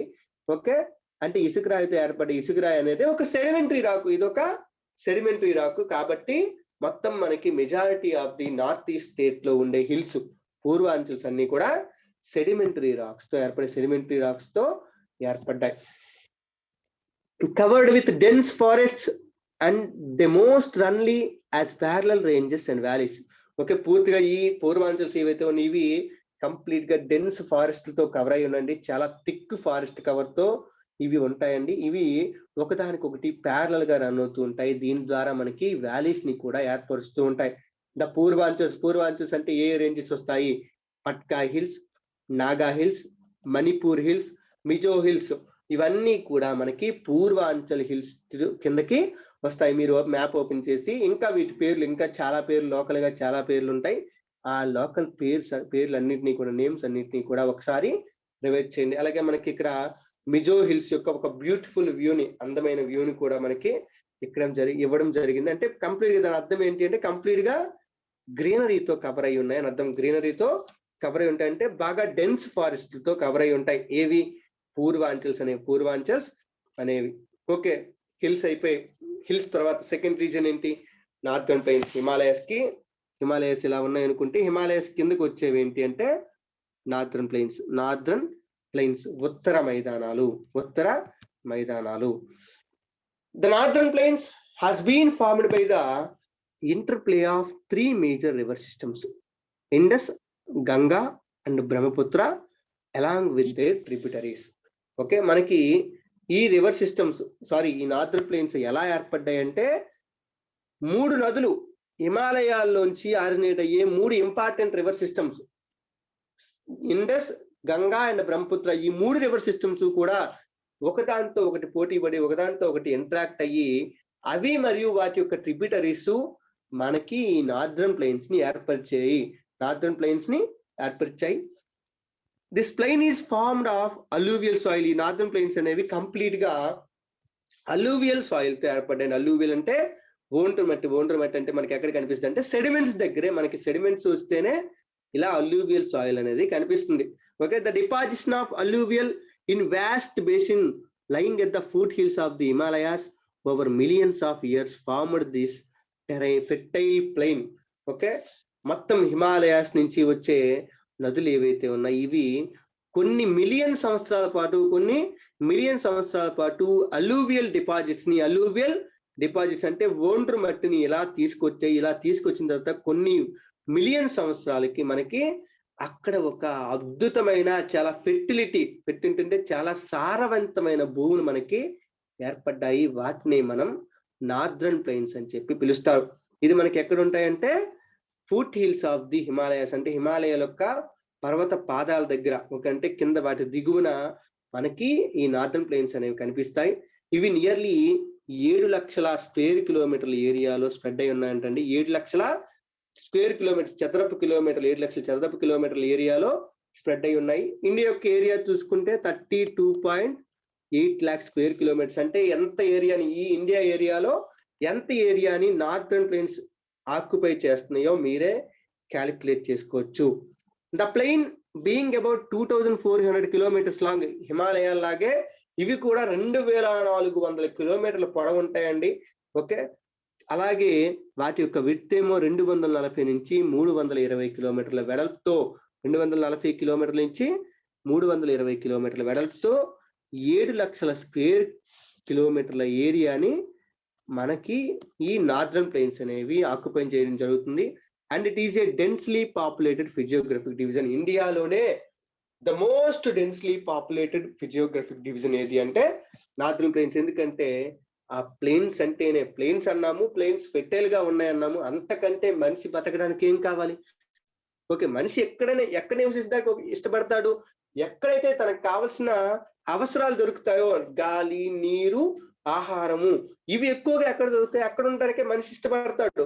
అలాగే ప్లెయిన్స్ అనేవి, ఈ ఫెర్టైల్ ప్లెయిన్స్ అనేవి ఫుడ్కి అన్నింటికి కూడా బాగా ఎక్కువగా అవైలబిలిటీ ఉంటుంది. కాబట్టి ఆటోమేటిక్ గా ఇక్కడ పాపులేషన్ చాలా ఎక్కువ. బీహార్, వెస్ట్ బెంగాల్, ఉత్తరప్రదేశ్, వీటన్నిటిలో కూడా పాపులేషన్ డెన్సిటీ కానీ చాలా ఎక్కువ. With rich soil cover combined with adequate water supply and favourable climate, it is agriculturally a productive part of India. Okay, rich soil cover తో, అంటే మంచి ఫెర్టిలిటీ కలిగిన అలూవియల్ సాయిల్, అలాగే combined with adequate water supply. ఎంత soil ఉన్నా కూడా water supply లేకపోతే మనం ఏమైనా వ్యవసాయం చేయగలమా? కావలసినంత water supply and favourable climate. Favourable climate అంటే ఎప్పుడు కావాలంటే అప్పుడు వర్షం వస్తుంది, అలా మంచి క్లైమేట్ ఉండడం వల్ల ఇది ఇండియాలోనే most agriculturally productive area. Agriculturally productive area అంటే ప్రొడక్టివిటీ చాలా ఎక్కువ, అగ్రికల్చర్ ప్రొడక్టివిటీ చాలా ఎక్కువగా జరిగే ఏరియాస్ లో ఇది ఒకటి. ఏంటది? Northern plains of India. The rivers coming from the northern mountains are involved in depositional work. అలాగే నార్దర్న్ ప్లెయిన్స్ నుంచి వచ్చే రివర్స్ ఏవైతే ఉన్నాయో, గంగా, యమున, గండక్, ఇలాంటి రివర్స్ ఏవైతే ఉన్నాయో, ఈ రివర్స్ అన్ని కూడా డిపాజిషనల్ వర్క్ చేసాయి. అంటే అక్కడి నుంచో సెడిమెంట్స్ తీసుకొచ్చి ఆ సెడిమెంట్స్ అన్నిటినీ కూడా ఇక్కడ డిపాజిట్ చేశాయి, అంటే ఇక్కడ నిక్షిప్తం చేశాయి. దాని ద్వారా మనకి నార్దర్న్ ప్లెయిన్స్ ఇక్కడ ఏర్పడ్డాయి. In the lower course due to gentle slope the velocity of river decreases which results in the formation of riverine islands. Okay, ఇది ఇంపార్టెంట్ పాయింట్ అండి. అలా రివరు సముద్రానికి దగ్గర అయిపోతుంది. సముద్రానికి దగ్గర అయ్యే కొద్దీ, అంటే లోవర్ కోర్స్ అంటే సముద్రానికి దగ్గరగా ఉండే ప్రదేశాన్ని లోవర్ కోర్స్ అంటారండి, అంటే అది ఎండ్ అయిపోయే ప్లేస్ కి దగ్గరలో ఉండేదాన్ని. అలాగే నది మొదలైన దగ్గరలో ఉన్న ప్రాంతాన్ని అప్పర్ కోర్స్ అని చెప్పి పిలుస్తారు. ఆ రెండింటికి మధ్యలో ఉన్నదాన్ని మిడిల్ కోర్స్ అని చెప్పి పిలుస్తారు. అయితే లోవర్ కోర్స్ దగ్గర రివర్ చాలా స్లో అయిపోతుందండి. అంటే జెంటిల్ స్లోప్, అంటే ఎక్కువ స్లోప్ ఉండకుండా ఎలా ఉంటది, చాలా స్లోగా ఉంటది. స్లోప్ ఇలా స్లోగా ఉంటది. ఇలా స్లోగా స్లోప్ ఉండడం వల్ల నది చాలా స్లోగా వెళ్తుంది.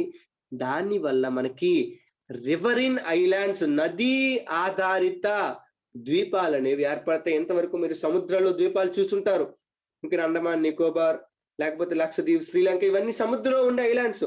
కానీ నదుల్లో కూడా ఇవి ఐలాండ్స్ ని ఏర్పరుస్తాయి. ఓకేనా? అందులో ఒక ఇంపార్టెంట్ ఐలాండ్ ఏంటి అంటే మజూలీ అస్సాంలో బ్రహ్మపుత్ర రివర్ వల్ల, బ్రహ్మపుత్ర రివర్ ఇలాగే విడిపోవడం వల్ల, రెండు మొక్కలుగా విడిపోవడం వల్ల ఆ రెండింటి మధ్యలో మనకి బ్రహ్మపుత్రలో మజూలీ అనే ఒక ఐలాండ్ ఏర్పడింది. అలాగే it is the largest inhabited riverine island in the world. ప్రపంచంలోనే ప్రజలు నివసించే అతిపెద్ద రివరిన్ ఐలాండ్ ఏది అంటే మజూలీ ఐలాండ్. ప్రజలు నివసించే, ఇన్హాబిటెడ్ అంటే ప్రజలు నివసిస్తున్నారు అని అర్థం అండి. ఒక ప్రజలు నివసించే అతిపెద్ద రివరిన్ ఐలాండ్ ఏది అంటే Majuli. The rivers in there lower course split into numerous channels due to the deposition of silt. These channels are known as distributaries. మీరు వినే ఉంటారు. ఒకసారి మీరు బంగ్లాదేశ్ మ్యాప్ ఓపెన్ చేయాలనుకోండి. బంగ్లాదేశ్ మ్యాప్ ఓపెన్ చేస్తే, ఫర్ ఎగ్జాంపుల్ ఇది బంగ్లాదేశ్ అనుకోండి.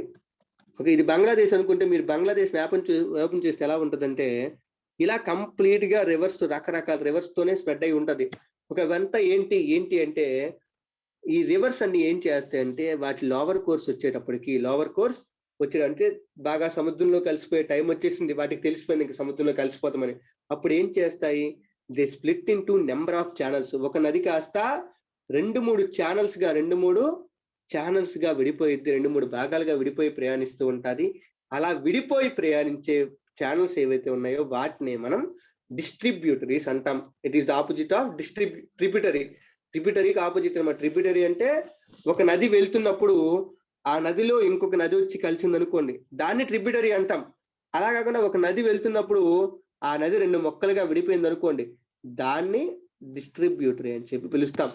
ఓకే, ఇలా మనకి ఎక్కువగా ఈ ప్లెయిన్స్ లో ప్రవహించే నదులు సముద్రంలో కలిసేటప్పుడు ఎక్కువగా డిస్ట్రిబ్యూటరీస్ రూపంలో వెళ్తాయి. మహానది కానీ, గోదావరి నది కానీ, ఓకే, అలాగే కావేరి కూడా 2 డిస్ట్రిబ్యూటరీలుగా విడిపోద్ది. లేకపోతే బ్రహ్మపుత్ర, ఇవన్నీ కూడా నెంబర్ ఆఫ్ డిస్ట్రిబ్యూటరీస్ గా విడిపోయి సముద్రంలో కలుస్తాయి. The northern plain is broadly divided into 3 sections. అలాగే ఈ నార్దర్న్ ప్లెయిన్ మనము 3 భాగాలుగా విభజించవచ్చు అంటండి. వెస్ట్ నుంచి ఈస్ట్ కి. ఏంటి అంటే వెస్టర్న్ పార్ట్ ఏదైతే ఉందో ఆ వెస్టర్న్ పార్ట్ ని పంజాబ్ ప్లెయిన్స్ అంటారు. పంజాబ్, హర్యానా స్టేట్ లో మనకి కనిపిస్తాయి. ఓకే, ఇవి మనకి సింధు నది మరియు దాని యొక్క ట్రిబ్యూటరీస్ వల్ల ఏర్పడ్డాయి. Okay, first part Punjab and Haryana plains, Punjab plains mainly. ఇవి ఇండస్ రివర్ సిస్టమ్ వల్ల మనకి పంజాబ్ ప్లెయిన్స్ అనేవి ఏర్పడ్డాయి. తర్వాత the larger part of this plain lies in Pakistan. అయితే ఈ పంజాబ్ ప్లెయిన్ లో మెజారిటీ భాగం అంతా కూడా పాకిస్తాన్ కంట్రీలో ఉండిపోయింది. ఎందుకంటే పాకిస్తాన్ లో కూడా పంజాబ్ అనే ఒక స్టేట్ ఉంది. ఓకేనా, ఆ విధంగా మనకి పాకిస్తాన్ లో ఎక్కువగా ఈ భాగం అంతా ఉండిపోయింది. Okay, the Indus and it's tributaries, Indus నది మరియు దాని యొక్క ట్రిబ్యూటరీస్ అయిన జీలం, చీనాబ్, రావి, Beas, Sutlej originate in the Himalayas. Okay, ఈ రివర్స్ అన్ని కూడా ఇండస్ మరియు దాని యొక్క ట్రిబ్యూటరీస్ అన్ని కూడా హిమాలయాస్ లోనే ఆరిజినేట్ అవుతున్నాయి. రావి, బియాస్, చీనాబ్, జీలం, సట్లెజ్ ఇవన్నీ హిమాలయాస్ లో ఆరిజినేట్ అవుతున్నాయి. ఓకేనా, this section of the plain is dominated by the doabs. Okay, అలాగే ఈ పంజాబ్ ప్లెయిన్స్ భాగం, నార్దర్న్ ప్లెయిన్స్ లో పంజాబ్ ప్లెయిన్ అనే భాగం ఏదైతే ఉందో ఈ పంజాబ్ ప్లెయిన్స్ అనే భాగం దోయబ్స్ కి ఫేమస్ అంట. దోయబ్, డిఓఏబి, దోయబ్ అంటే ఏంటి అంటే రెండు నదులు కలుసుకోవడానికి మధ్యలో ఉండే ప్రదేశం, అంతర్వేది అని చెప్పి మనం పిలుస్తాం. రెండు నదులు కలిసే చోటకి మధ్యలో ఉండే ప్రదేశాన్ని దోయబ్ అని పిలుస్తారు. ఇది మనకి ద మోస్ట్ ఫేమస్ ప్లేస్ అనమాట. దోయబ్స్ కి ఫేమస్ ప్లేస్ ఏంటి అంటే పంజాబ్. ఓకేనా, పంజాబ్ లో అన్ని నదులు, ఫర్ ఎగ్జాంపుల్ బియాస్ సట్లెజ్ లో కలుస్తున్నప్పుడు, సట్లెజ్ రావిలో కలుస్తున్నప్పుడు, ఓకేనా, ఇలా ఇవన్నీ కలిసేటప్పుడు మనకి ఇక్కడ చాలా దోయబ్లు అనేవి ఏర్పడతాయి. ఇక్కడ దోయబ్ అనే టర్మ్ గురించి ఇచ్చే చూడండి. దోయబ్, దోయబ్ అనేది రెండు పదాలతో ఏర్పడిందంట. దో అబ్, దో అంటే రెండు, ఓకే, అబ్ అంటే వాటర్ అంట. అంటే రెండు వాటర్స్ కలుస్తున్నాయి అని అర్థం అనమాట. రెండు వాటర్లు కలుస్తున్నాయి. అలాగే పంజాబ్ అనే స్టేట్ ఉంది. పంజాబ్ మీరు వినే ఉంటారు. Punjab is also known as the land of 5 reverse, the land of 5 reverse. ఎందుకు అంటే పన్ అంటే పంచ్ అంటే 5, అలాగే జబ్ అంటే వాటర్, 5 వాటర్స్ అంటే 5 రివర్స్ కలుస్తున్నాయి. 5 రివర్స్ ఎందులోంచి ప్రవేశిస్తున్నాయి కాబట్టి దాన్ని పంజాబ్ అని చెప్పి పిలుస్తున్నారు. ఏమని పిలుస్తున్నారండి? పంజాబ్ అని చెప్పి పిలుస్తున్నారు. ద గంగా ప్లెయిన్ తర్వాత నార్దర్న్ ప్లెయిన్స్ లో పంజాబ్ లో భాగం అయిపోయిన తర్వాత అది ఇండస్ రివర్. ఆ ఇండస్ రివర్ తర్వాత వచ్చేది ఏంటి? Ganga river. Ganga plain extends between Ghaggar and Teesta rivers. Haryana, Himachal Pradesh state లో గాగర్ అనే ఒక రివర్ ఉంటుంది. ఆ గాగర్ రివర్ నుంచి తీస్తా రివర్ అంటే ఖచ్చితంగా ఇంకా నార్త్ ఈస్ట్ ఇండియా వరకు కూడా ఉన్న ప్లెయిన్స్. ఓకే, ఇక్కడ ఇలా ఇండియా ఇలా ఉంటది కదా, ఇది నేపాల్ అనుకుంటే, ఇది నేపాల్ అనుకుంటే మనకి ఇక్కడ హిమాచల్ ప్రదేశ్, హర్యానా ఈ స్టేట్స్ లో గాగర్ రివర్ అనేది కనిపిస్తుంది. ఆ గాగర్ రివర్ నుంచి తీస్తా రివర్ వరకు ఉండే ప్రాంతాన్ని మనము సింపుల్ గా గంగా ప్లెయిన్స్ అని చెప్పి పిలుస్తాము. ఓకే, ఇవి మనకి ఇండియాలో, నార్త్ ఇండియాలో హర్యానా, ఢిల్లీ, ఉత్తరప్రదేశ్, బీహార్, అలాగే జార్ఖండ్, వెస్ట్ బెంగాల్ స్టేట్స్ లో కొన్ని ప్రాంతాల్లో మనకి ఇది కనిపిస్తుంది. ఏది? గంగా ప్లెయిన్స్ కనిపిస్తుంది. దీనికి ఈస్ట్, ఓకే, అంటే గంగా ప్లెయిన్స్ కి ఈస్ట్ డైరెక్షన్ లో అంటే అస్సాం స్టేట్ లో మనకి బ్రహ్మపుత్ర ప్లెయిన్ అనేది కనిపిస్తుంది. అస్సాం స్టేట్ లో మనకి బ్రహ్మపుత్ర ప్లెయిన్ అనేది కనిపిస్తుంది. ఓకే, ఇది మనకి నార్దర్న్ ప్లెయిన్స్ యొక్క డివిజన్ అన్నమాట. ఓకే, ఫస్ట్ పంజాబ్ ప్లెయిన్స్, తర్వాత గంగా ప్లెయిన్స్, తర్వాత Assam or Brahmaputra plains. And the northern plains are generally described as flat land with no variations in its relief. అయితే మీకు ఇక్కడ ఒక మిత్ గురించి చెప్తున్నాం. మిత్ అంటే ఒక ఊహ, అంటే మనం అది తప్పు కానీ దాన్నే నమ్ముతున్నాం అనమాట. ఏంటి అంటే నార్దర్న్ ప్లెయిన్స్ ని ఎక్కువగా ఫ్లాట్ ల్యాండ్ గా చెప్తారు. ఫ్లాట్ ల్యాండ్ అంటే ఏంటి? కంప్లీట్ గా ఫ్లాట్ గా, అంటే ఎటువంటి హెచ్చు తగ్గులు లేని ల్యాండ్ గా చెప్తారు. కానీ అది తప్పు. అది తప్పు. కరెక్ట్ ఏంటి అంటే ఈ గంగా ప్లెయిన్స్, సరే, నార్దర్న్ ప్లెయిన్స్ ఏవైతే ఉన్నాయో ఈ నార్దర్న్ ప్లెయిన్స్ కూడా రకరకాల రిలీఫ్ ఫీచర్స్ ని కలిగి ఉన్నాయి. రకరకాల రిలీఫ్ ఫీచర్స్ అంటే రకరకాల ఎత్తులతో ఉన్న ల్యాండ్ ఫార్మ్స్ ని కలిగి ఉన్నాయి. According to variations in the relief features, అంటే హైట్ యొక్క వేరియేషన్స్ బట్టి చూసుకుంటే the northern plains can be divide into 4 regions. Northern plains ని మనము 4 రీజియన్స్ గా డివైడ్ చేయొచ్చు. దేని ప్రకారం అండి? హైట్ ప్రకారము చూసుకుంటే. Okay, అవేంటేంటి? The rivers, after descending from the mountains, deposit pebbles in narrow belt of about 8 to 16 kilometers in width, lying parallel to the slopes of the Shivaliks. Shivalik పర్వతాలు ఉన్నాయి కింద, అన్నింటికంటే కింద హిమాలయాల్లో 3 ప్యారలల్ రేంజెస్ లో కిందది శివాలిక్ హిల్స్. శివాలిక్ హిల్స్ కి కింద అక్కడి నుంచి వచ్చిన పెబల్స్, చిన్న చిన్న రాళ్ళు, పెద్ద పెద్ద రాళ్ళు, ఇవన్నీ కలిసి మనకి ఒక నారో బెల్ట్ అనేది ఏర్పడింది. నారో బెల్ట్ ఆఫ్ ల్యాండ్ అనేది ఏర్పడింది. శివాలిక్ హిల్స్ కి కింద వైపు ఏర్పడింది. దాన్నే మనం ఏమంటామంటే బాబర్ అని చెప్పి పిలుస్తాం. The first region is known as Bhabar అని చెప్పి మనం ఈ ప్రాంతాన్ని పిలుస్తామండి. ఓకే, ఈ ప్రాంతంలోకి వచ్చేటప్పటికి, ఈ ప్రాంతం యొక్క స్పెషాలిటీ ఏంటి అంటే బాబర్లోకి వచ్చేటప్పటికి నదులన్నీ కూడా డిసిపేర్ అయిపోతాయి, కనిపించడం మానేస్తాయి. అంటే శివాలిక్స్ ఇప్పుడు హిమాచల్ రేంజ్ ఉన్నాయి, ఓకే, హిమాచల్ రేంజ్ ఎక్కడి నుంచో రివర్స్ పుట్టుకొస్తున్నాయి. అయితే ఇక్కడికి వచ్చేటప్పటికి బాబర్లోకి వచ్చేటప్పటికి రివర్ కనిపించడం మానేద్దంట. బాబర్ దాటిన తర్వాత మళ్ళీ రివర్ మనకు కనిపిస్తుంది. బాబర్లో ఎందుకు కనిపించట్లేదు అంటే బాబర్ అంతా పెద్ద పెద్ద రాళ్లతో కూడుకుని ఉంది. అందుకని అన్ని నదులు కూడా రాళ్ల కింద నుంచి వెళ్ళిపోతాయి, రాళ్ల వెరకల నుంచి వెళ్ళిపోతాయి. మనకి పై వైపు చూస్తే అసలు అక్కడ నది ఉన్నట్టుగా కూడా మనకి కనిపించదు అనమాట. నది ఉన్నట్టుగా కూడా మనకి కనిపించదు. అది ఫస్ట్ది బాబర్ అండి. సౌత్ ఆఫ్ దిస్ బెల్ట్, ఈ బాబర్ బెల్ట్ కి సౌత్ డైరెక్షన్ లో, బాబర్ బెల్ట్ కి సౌత్ డైరెక్షన్ లో the streams and rivers re-emerge and create a wet, swampy and marshy region known as Terai. అయితే ఈ బాబర్ రీజియన్ కి సౌత్ డైరెక్షన్ లో ఉన్న టెరాయ్ అనే ప్రాంతంలో బాబర్ లో కనిపించకుండా పోయే చూసారా, ఈ రాళ్ల ఇరక్కల్లో ఉండిపోయి నదులన్నీ రాళ్ల కింద జర్నీ చేశాయి. ఇవన్నీ కూడా టెరాయ్ రీజియన్ దీనికంటే తక్కువ ఎత్తులో ఉంటుంది. ఆ టెరాయ్ రీజియన్ లో మనకి ఈ నదులన్నీ కూడా కనిపిస్తాయి. టెరాయ్ రీజియన్ లో నదులన్నీ కూడా కనిపిస్తాయి. దీనివల్ల ఏమైంది, ఎక్కువ వాటర్ ఒక దగ్గరికి ఒకేసారి రావడం వల్ల అక్కడ మనకి ఒక వెట్, స్వాంపీ అండ్ మార్సీ రీజియన్ అనేది ఏర్పడింది. ఓకేనా, వెట్ స్వాంపీ అంటే పూర్తిగా మట్టితో తడితో కూడుకున్న వాటర్ లాగైపోయిన సాఫ్ట్ ల్యాండ్ చాలా మెత్తగా ఉన్న ల్యాండ్ మనకి ఈ టెరాయ్ రీజియన్ లో కనిపిస్తుంది. ఎందుకంటే బాబర్ లో కనిపించకుండా పోయిన నదులు మళ్ళీ టెరాయ్ లో రీఎమర్జ్ అంటే మళ్ళీ కనిపిస్తున్నాయి, బయటకు వస్తున్నాయి. ఇలా కింద బాబర్ లో, ఇది బాబర్ అనుకోండి, బాబర్ లో రాళ్ల కిందకి వెళ్ళిపోయిన నదులు టెరాయ్ లో మళ్ళీ పైకి వచ్చాయి. అయితే దీనికి ఉన్న యొక్క ప్రత్యేకత ఏంటి అంటే this was a thickly forested region full of wild life. అయితే ఈ టెరాయ్ రీజియన్ లో చాలా థిక్ ఫారెస్ట్, దట్టమైన అడవులు అనేవి లొకేట్ అయి ఉన్నాయి. ఈ అడవుల్లో చాలా వైల్డ్ లైఫ్ అనేది, అంటే this is very rich in Terai is very rich in బయోడైవర్సిటీలో కానీ వైల్డ్ లైఫ్ లో కానీ ఇది చాలా బాగుంటుందండి. అంటే ఇంత ఎక్కువ వైల్డ్ లైఫ్ బతుకుతా ఉంది. ఓకే, అయితే అందువల్లే మనకి ఇండియాలో హిమాలయన్ రీజియన్ లో ఉండే కొన్ని ఇంపార్టెంట్ నేషనల్ పార్క్స్ కూడా మనకి ఈ రీజియన్ లోనే కనిపిస్తాయి. ఎక్కడ, టెరాయ్ రీజియన్ లో కనిపిస్తాయి.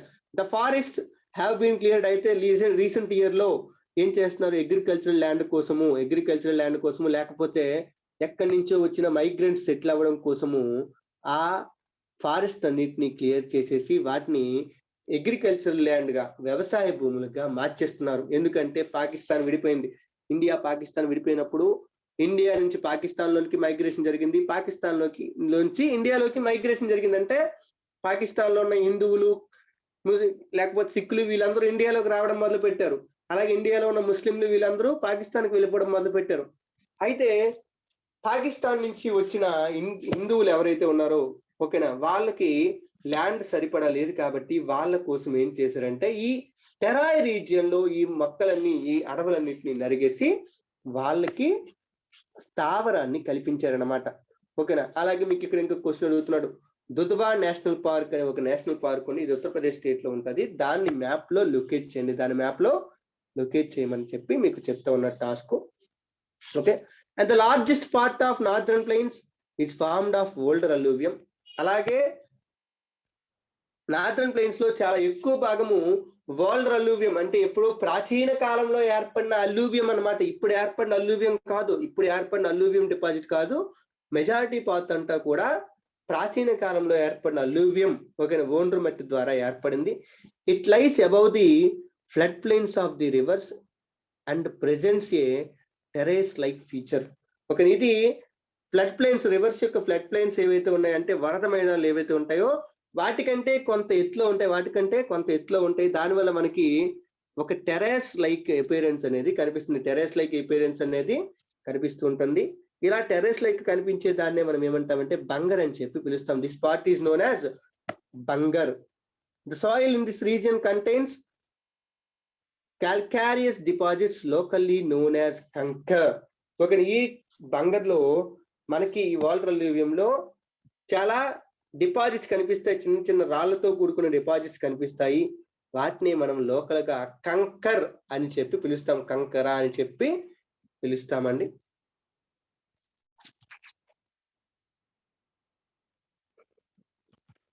And the newer younger deposits of the flood plains are called khadar. Last కి న్యూ ఇయర్ చాలా లేటెస్ట్ గా ఏర్పడిన అలూవియం ఏదైతే ఉందో, ఒండ్రు మట్టి ఏదైతే ఉందో దాన్ని మనం ఖాదర్ అని చెప్పి పిలుస్తాం. అండ్ దే ఆర్ ఇక్కడ ఇంపార్టెంట్ పాయింట్ ఏంటి అంటే they are renewed almost every year and so are fertile, thus ideal for intensive agriculture.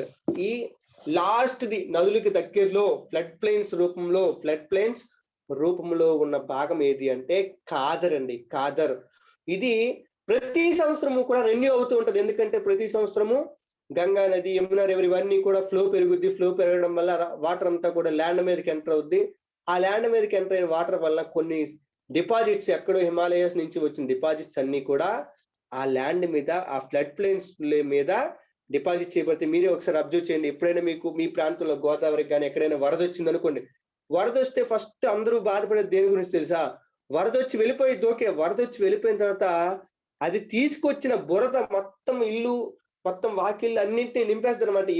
చాలా ఏరియాస్ లో పెద్ద పెద్ద ఇసుక దెబ్బలు, మట్టి దెబ్బలు ఏర్పడిపోతాయి అనమాట. ఎందుకు? అవి కొత్తగా అల్లూవియల్ డిపాజిట్స్ ని తీసుకొచ్చి ఇక్కడ పెడుతున్నాయి, ఆ ఫ్లడ్ ప్లెయిన్స్ లో పెడుతున్నాయి, ఆ రివర్ అనేది. ఆ విధంగా ప్రతి సంవత్సరము కూడా ఖాదర్ అనేది కొత్తగా తయారవుతూ ఉంటది. కాబట్టి ఎక్కువగా ఫెర్టిలిటీ కలిగి ఉంటుంది. ఎప్పుడైతే ఎక్కువ ఫెర్టిలిటీ కలిగి ఉందో ఆటోమేటిక్ గా మనకి అగ్రికల్చర్ కూడా చాలా ఎక్కువగా ఉంటది. అంటే ఖాదర్లో మనకి అగ్రికల్చర్ అనేది చాలా ఇంటెన్సివ్ గా జరుగుతుంది. మళ్ళీ ఒకసారి రివైజ్ చేసుకుంటే ఇక్కడ హిమాలయాస్ ఉన్నాయండి. హిమాలయాస్ తర్వాత ఫస్ట్ కనిపించే ప్లెయిన్స్ ఏంటి అంటే ఇండో గ్యాంగ్టిక్ ప్లెయిన్స్ లో, అదే నార్థర్న్ ప్లెయిన్స్ లో ఫస్ట్ పార్ట్ ఏంటి అంటే బాబర్, తర్వాత టెరాయ్, బంగర్, ఖాదర్ పక్క నుంచే మనకి రివర్స్ అనేవి వెళ్తా ఉంటాయి. గంగా రివరు, యమునా రివరు ఇవన్నీ వెళ్తా ఉంటాయి. ఇటువైపు ఏంటి అంటే మౌంటైన్ రేంజ్. ఓకే, అంటే మనకి కరెక్ట్ గా చూస్తే స్ట్రక్చర్ మీరే క్లియర్ గా అర్థం చేసుకోవచ్చు. దాని యొక్క ఫిజికల్ ఫీచర్ కావాలంటే ఇగోండి, ఇక్కడ బాబర్ ఉంటుంది, టెరాయ్ ఉంటుంది, బంగర్ ఉంటుంది, ఖాదర్ ఉంటుంది. ఓకే, అంటే నదులకి దగ్గరగా ఉన్నది ఖాదర్ అన్నమాట. ఇది తక్కువ ఎత్తులో ఉంటది. అలాగే ఎక్కడి నుంచి ఎక్కడికి వెళ్తున్న కొద్దీ ఎత్తు అనేది పెరుగుతూ ఉంటది. ఎక్కడి నుంచి ఎక్కడికి వెళ్తున్న కొద్దీ ఎత్తు హైట్ అనేది పెరుగుతూ ఉంటది బాబర్ దగ్గరికి వెళ్ళేటప్పటికి. అంటే అంటే మనకి అందుకే అన్నారు తొలి పాయింట్ లో ఏమన్నారు, నార్థర్న్ ప్లెయిన్స్ అనేవి అసలు సింపుల్ గా చెప్పాలంటే అవి ప్లెయిన్ గా ఉండవు. అంటే కంప్లీట్ గా ఫ్లాట్ గా ఉంటాయి కాదు, అసలు హెచ్చు తగ్గులు ఏమీ లేకుండా ఉంటాయని మనం చెప్పలేము. ఓకే, అవి కూడా హెచ్చు తగ్గులతో కూడుకొని ఉంటాయి. ఓకే, తర్వాత నార్థర్న్ ప్లెయిన్స్ తర్వాత పెనిన్సులర్ ప్లాట్యూకి వచ్చేటప్పటికి ద్వీపకల్ప పీఠభూమి. మీకు తెలుసు ఇండియాలో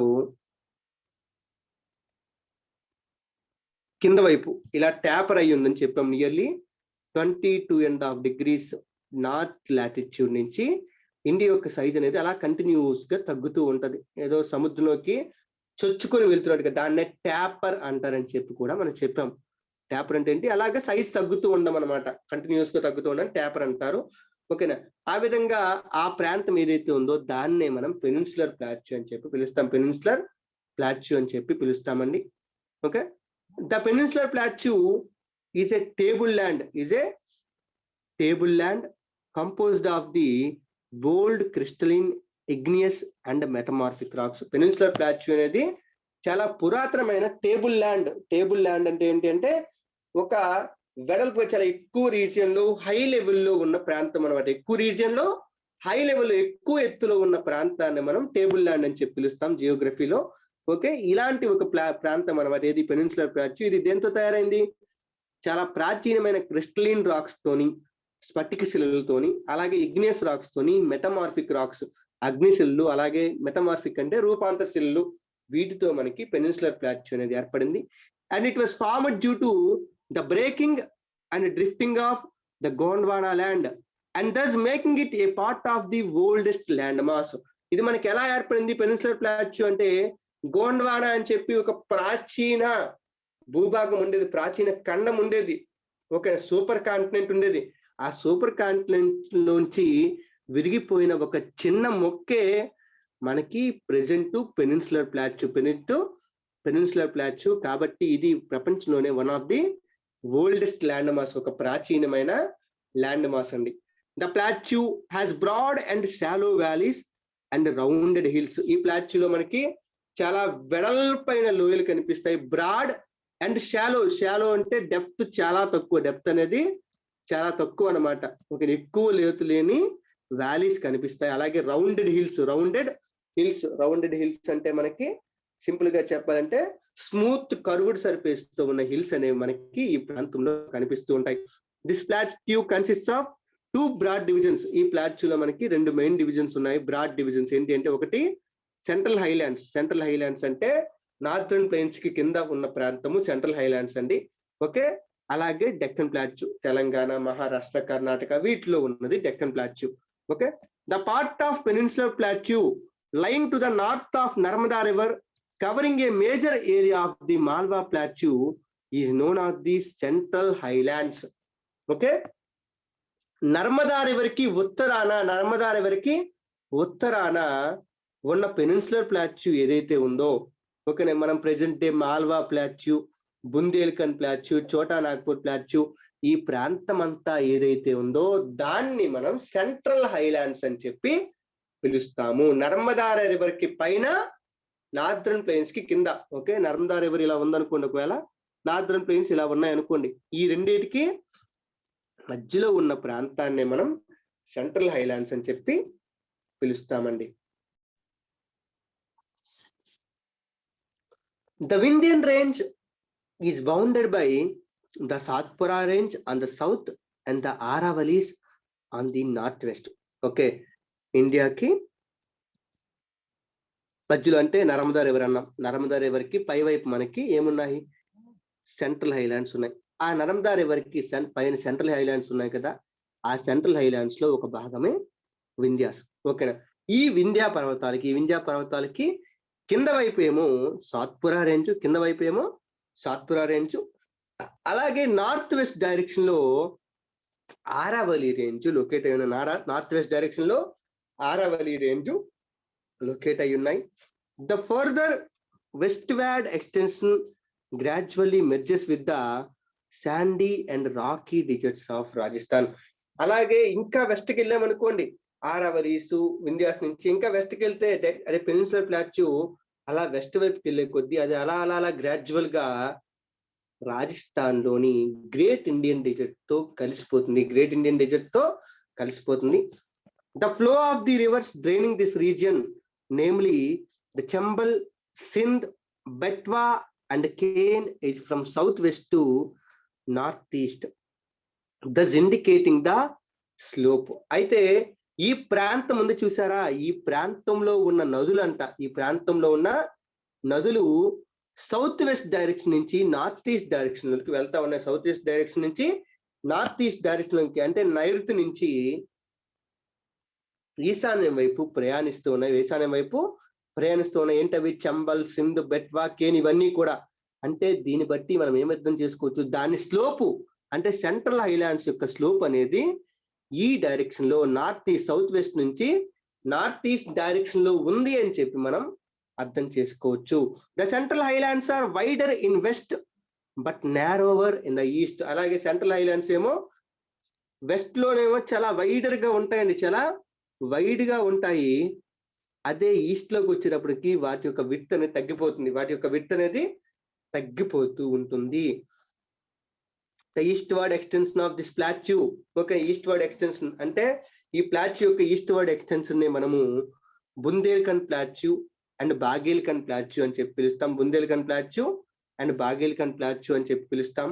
ఓకే, ఇవి మనకి ఉత్తరప్రదేశ్, మధ్యప్రదేశ్ ఈ స్టేట్ల బార్డర్ లో ఉంటాయి. అండ్ వాటికి ఇంకా ఈస్ట్ కి వస్తే, అంటే ఇప్పుడు ఇది గంగా ప్లెయిన్స్ అనుకోండి, అంటే నార్థర్న్ ప్లెయిన్స్ అనుకోండి, ఇది నర్మదా రివర్ అనుకోండి.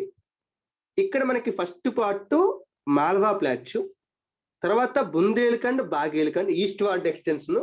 దానికి ఇంకా మళ్ళీ ఈస్ట్ కి వస్తే ఆ ఈస్ట్ లో మనకి చోటా నాగ్పూర్ ప్లాట్యూ అనేది కనిపిస్తుంది. ఈ చోటా నాగ్పూర్ ప్లాట్యూలోనే ఒక ఇంపార్టెంట్ రివర్ దామోదర్ రివర్ అనేది ప్రయాణిస్తూ ఉంటుంది. దామోదర్ రివర్ అనేది ప్రయాణిస్తూ ఉంటుంది. ఓకే, తర్వాత డెక్కన్ ప్లాట్యూకి వస్తే అంటే పెనిన్సులర్ ప్లాట్యూలో సెంట్రల్ హైలాండ్స్ అయిపోయి, సెంట్రల్ హైలాండ్స్ తర్వాత డెక్కన్ ప్లాట్యూకి వస్తే the Deccan plateau is a triangular land mass. Deccan plateau అనేది కరెక్ట్ గా ట్రయాంగిల్ షేప్ లో ఉంటే triangular land mass that lies south of the Narmada river. Narmada river కి దక్షిణాన మనకి ఈ డెక్కన్ ప్లాట్యూ ఉంటుంది. The Satpura range flanks its broad base in the north while the Mahadev, Kaimur Hills and the Michael Range form its eastward extensions. Okay, Satpura range Narmada river కి కింద వైపు ఉన్న Satpura range ఏదైతే ఉందో ఆ సాత్పురా రేంజ్ మనకి ఈ నార్త్ లో ఒక బ్రాడ్ బేస్ ని క్రియేట్ చేసిందండి. ఓకే, ఇక్కడే మనకి Mahadev hills, Kaimur hills, Maikal range చాలా ఇంపార్టెంట్ అండి మనకి ఇండియా క్లైమేట్ పరంగా, ఇండియా రెయిన్ఫాల్ పరంగా Michael range important, river systems పరంగా. ఓకే, ఇవన్నీ కూడా మనకి డెక్కన్ ప్లాట్యూ యొక్క ఈస్ట్ వర్డ్ ఎక్స్టెన్షన్స్ గా ఉన్నాయి. ఓకే, వీటన్నిటిని కూడా మీరు ఫిజికల్ మ్యాప్, ఇండియా యొక్క ఫిజికల్ మ్యాప్ ఓపెన్ చేసి లొకేట్ చేయండి. మ్యాప్ లో ప్రతి హిల్ ని కూడా చూడండి. Okay, the Deccan plateau is higher in the west and slopes gently east words.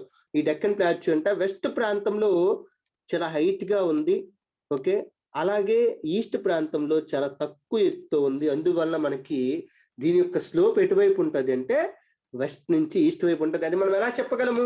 Reverse, the Godavari river, లేకపోతే Krishna river, Kaveri river, Mahanadi river, ఇవన్నీ ఎటువైపు ఫ్లో అవుతున్నాయి? వెస్ట్ నుంచి ఈస్ట్ వైపు ఫ్లో అవుతున్నాయి. అంటే దాన్ని బట్టి మనం ఆ రివర్స్ యొక్క ఫ్లో బట్టి మనము ఆ ప్రాంతం యొక్క స్లోప్ ని చెప్పొచ్చు. అలాగే ఈ డెక్కన్ ప్లాట్యూ ఏదైతే ఉందో ఈ డెక్కన్ ప్లాట్యూకి ఒక ఈ నార్త్ ఈస్ట్ లో కూడా ఎక్స్టెన్షన్ ఉందండి. There is an extension of the plateau also visible in the north east India, Assam, Meghalaya, east east లో కూడా మనకి డెక్కన్ ప్లాట్యూ యొక్క ఎక్స్టెన్షన్ అంటే దీని యొక్క దీంతో పాటు సంబంధం ఉన్న ఒక మొక్క అనేది మనకి అక్కడ కనిపిస్తుంది. ఆ పీస్ నే మనం ఏమంటామంటే మేఘాలయ ప్లాట్యూ, అలాగే కర్బీ అంగ్లాంగ్ ప్లాట్యూ. దీన్ని సింపుల్ గా కర్బీ మేఘాలయ ప్లాట్యూ అని చెప్పి పిలుస్తారండి. అందులో రెండు పార్ట్స్, ఒకటి కర్బీ అంగ్లాంగ్ ప్లాట్యూ, ఇది అస్సాంలో ఉంటుంది. అలాగే మేఘాలయ ప్లాట్యూ మేఘాలయ స్టేట్ లో లొకేట్ అయి ఉంటుంది. ఓకే, అండ్ దాంతో పాటు నార్త్ కచ్చర్ హిల్స్ అంటే అస్సాంకి, మిజోరాంకి, వాటికి బార్డర్ లో మనకి కచ్చర్ హిల్స్ అనేవి కర్బీ మేఘాలయ ప్లాట్యూకి కింద వైపు కచ్చర్ హిల్స్ అనేవి లొకేట్ అయి ఉంటాయి. Okay, and these are separated by a fault from the Chota Nagpur plateau. వీటిని అంటే ఇక్కడ చోటా నాగ్పూర్ ప్లాట్యూ కదా చెప్పాం కదా, చోటా నాగ్పూర్ ప్లాట్యూ అనేది ఈస్ట్ వర్డ్ సెంట్రల్ హైలాండ్స్ లో ఈస్ట్ వర్డ్ ఎక్స్టెన్షన్ అనమాట. ఓకే, ఈ చోటా నాగ్పూర్ ప్లాట్యూని కర్బీ మేఘాలయ ప్లాట్యూని ఒక ఫాల్ట్ లైన్ అనేది సెపరేట్ చేస్తుంది. అందుకని చెప్పి ఫాల్ట్ అంటే ఏంటి అంటే భూమిలో ఒక చిన్న పగులు అన్నమాట. కాబట్టి అక్కడ మనకి ఎర్త్క్వేక్స్ వచ్చే అవకాశం ఉంది. Okay, the prominent hill ranges from west to east are the Garo, Khasi and Jaintia. ఈ మేఘాలయ ప్లాట్యూ ఏదైతే ఉందో ఈ మేఘాలయ ప్లాట్యూలో 3 వరుసగా రేంజెస్ ఉంటాయి.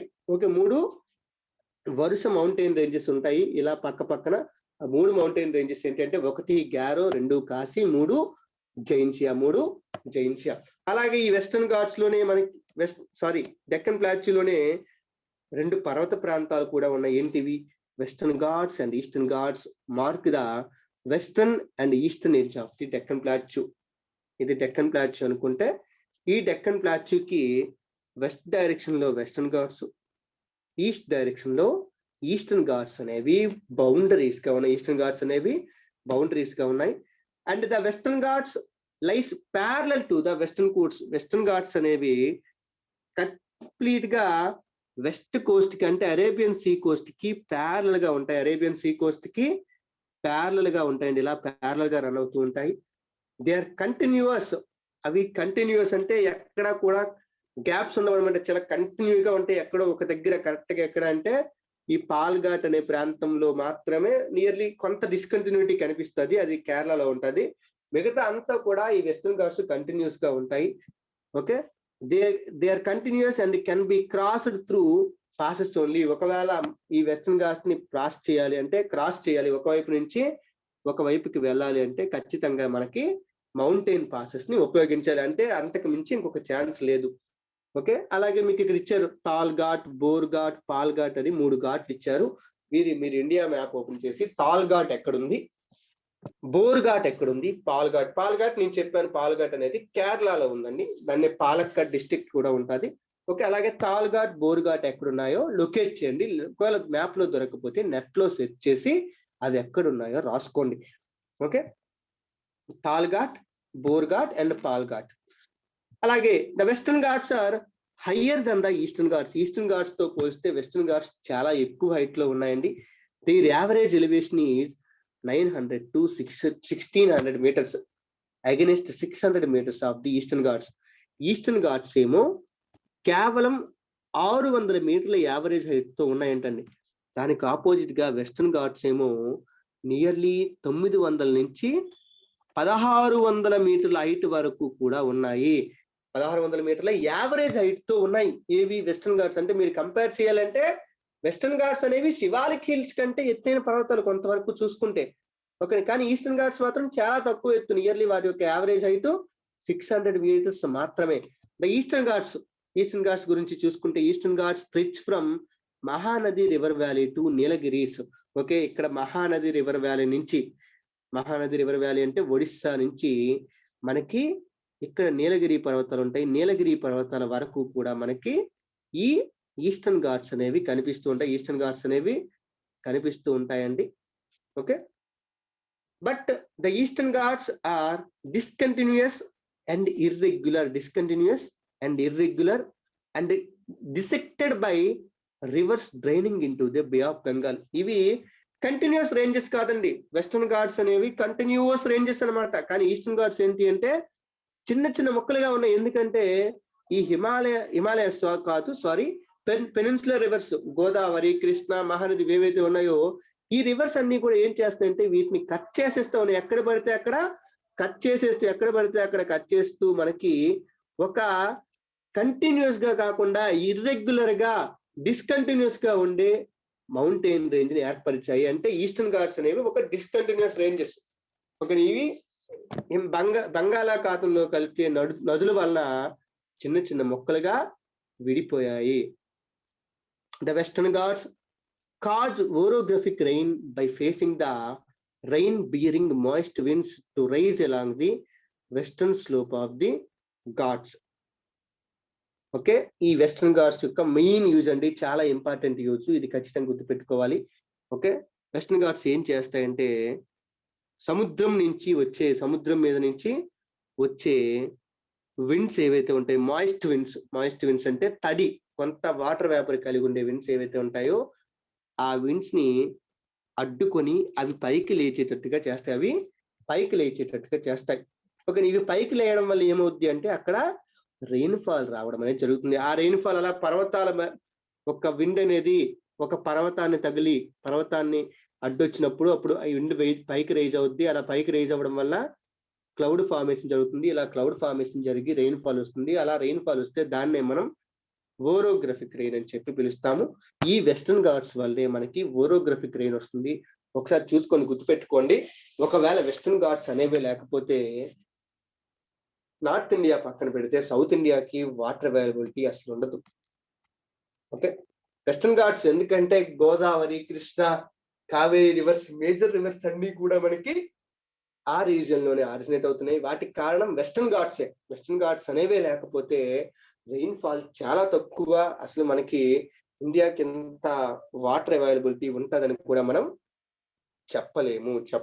Okay, the height of western Ghats progressively increases from north to south. అలాగే ఈ వెస్టర్న్ ఘాట్స్ యొక్క హైట్ అంతా నార్త్ నుంచి సౌత్ కి వచ్చే కొద్దీ అలా అలా అలా అలా అలా పెరుగుతూ ఉంటదంట. అలా పెరుగుతూ ఉంటది నార్త్ నుంచి సౌత్ కి వచ్చే కొద్దీ.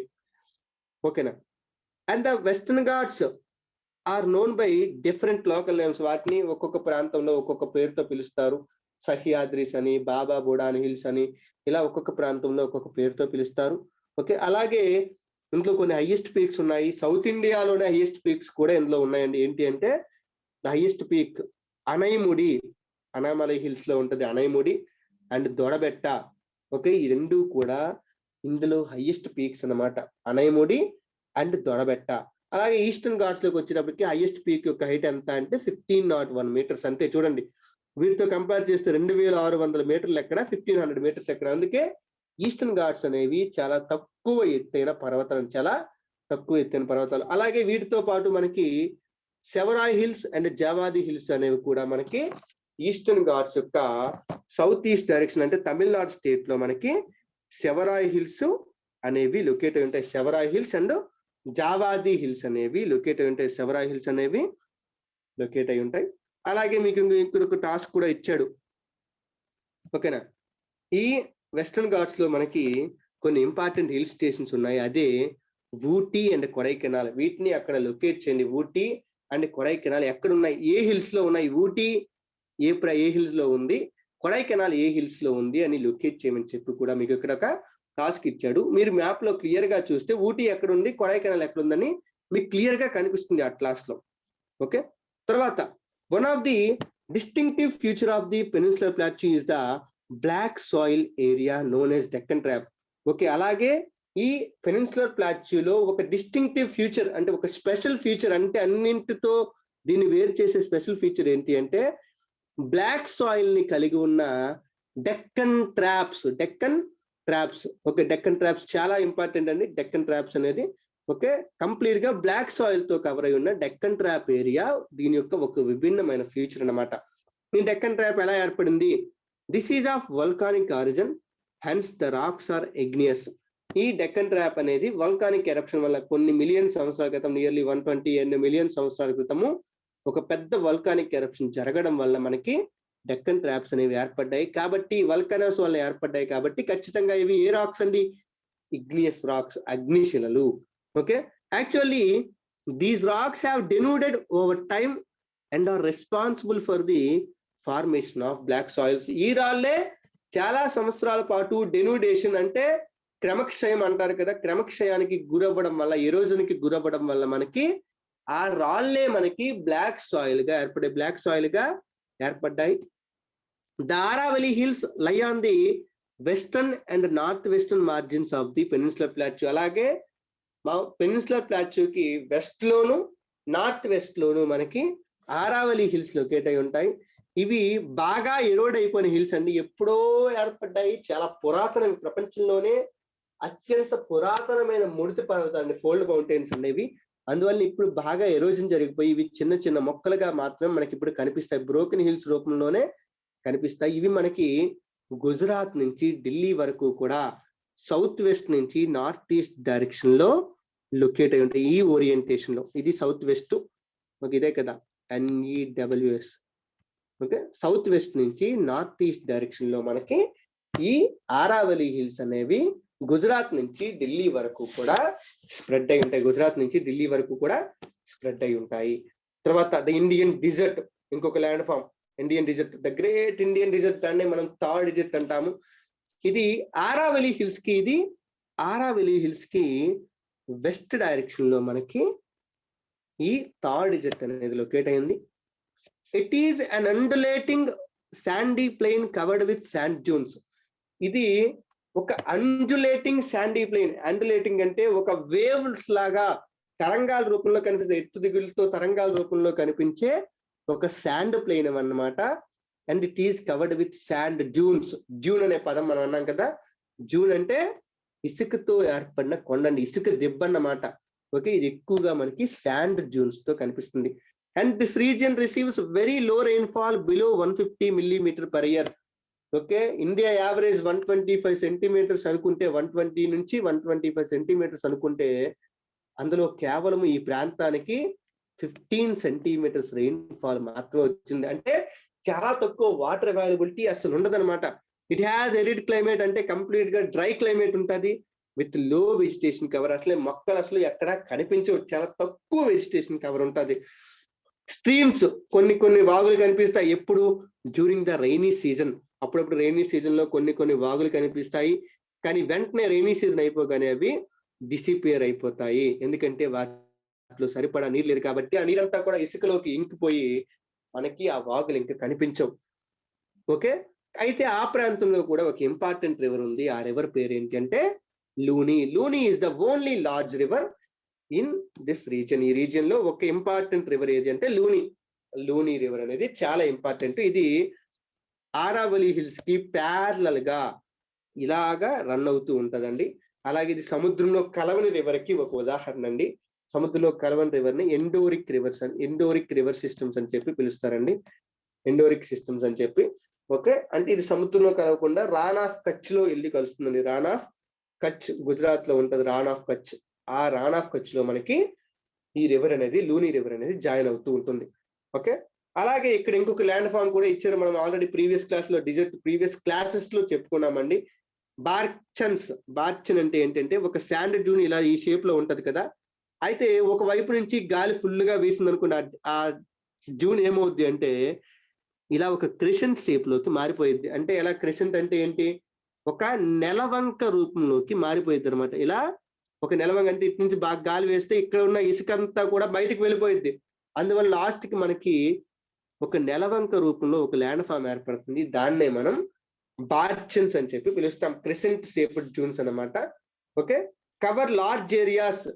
ఈ బార్చన్స్ మనకి ఈ థర్డ్ డిజిట్ లో ఎక్కువగా బార్చన్స్ ఎక్కువ లార్జ్ ఏరియాస్ ని కవర్ చేస్తాయి. అలాగే longitudinal dunes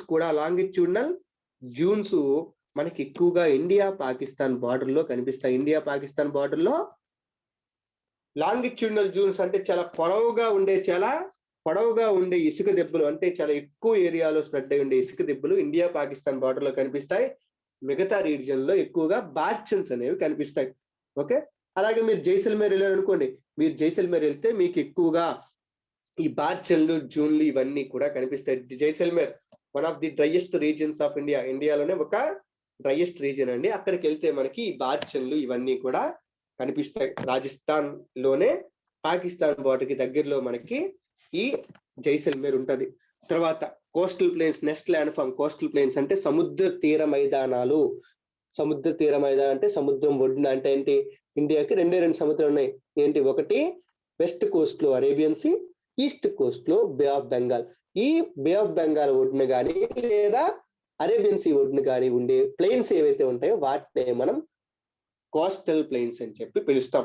okay, the peninsular plateau is flanked by stretch of narrow coastal strips running along the Arabian Sea on the west and Bay of Bengal on the east. ఈ peninsular plateau ఏదైతే ఉందో, ఈ peninsular plateau రెండు వైపులా కూడా ఒక narrow coastal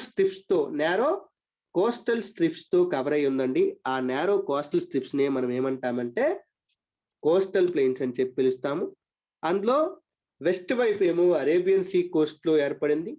అలాగే east వైపు ఏమో బే ఆఫ్ బెంగాల్ కోస్ట్ లో ఏర్పడింది.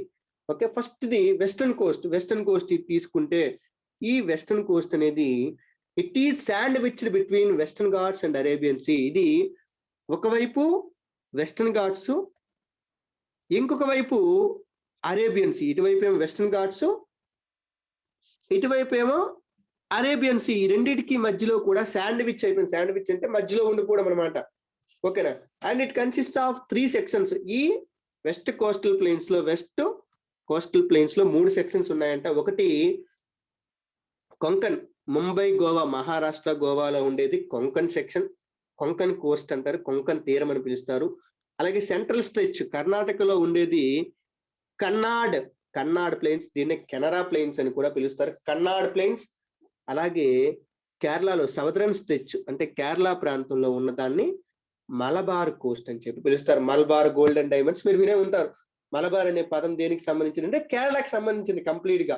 ఓకే, మలబార్ కోస్ట్ అనేది కేరళలో ఉంటది. అంటే ఈ మూడు కూడా ఎంతోని పార్ట్స్ అంటే మనకి పూర్తిగా ఈ మూడు కూడా వెస్ట్ కోస్టల్ ప్లేన్స్ లో భాగం.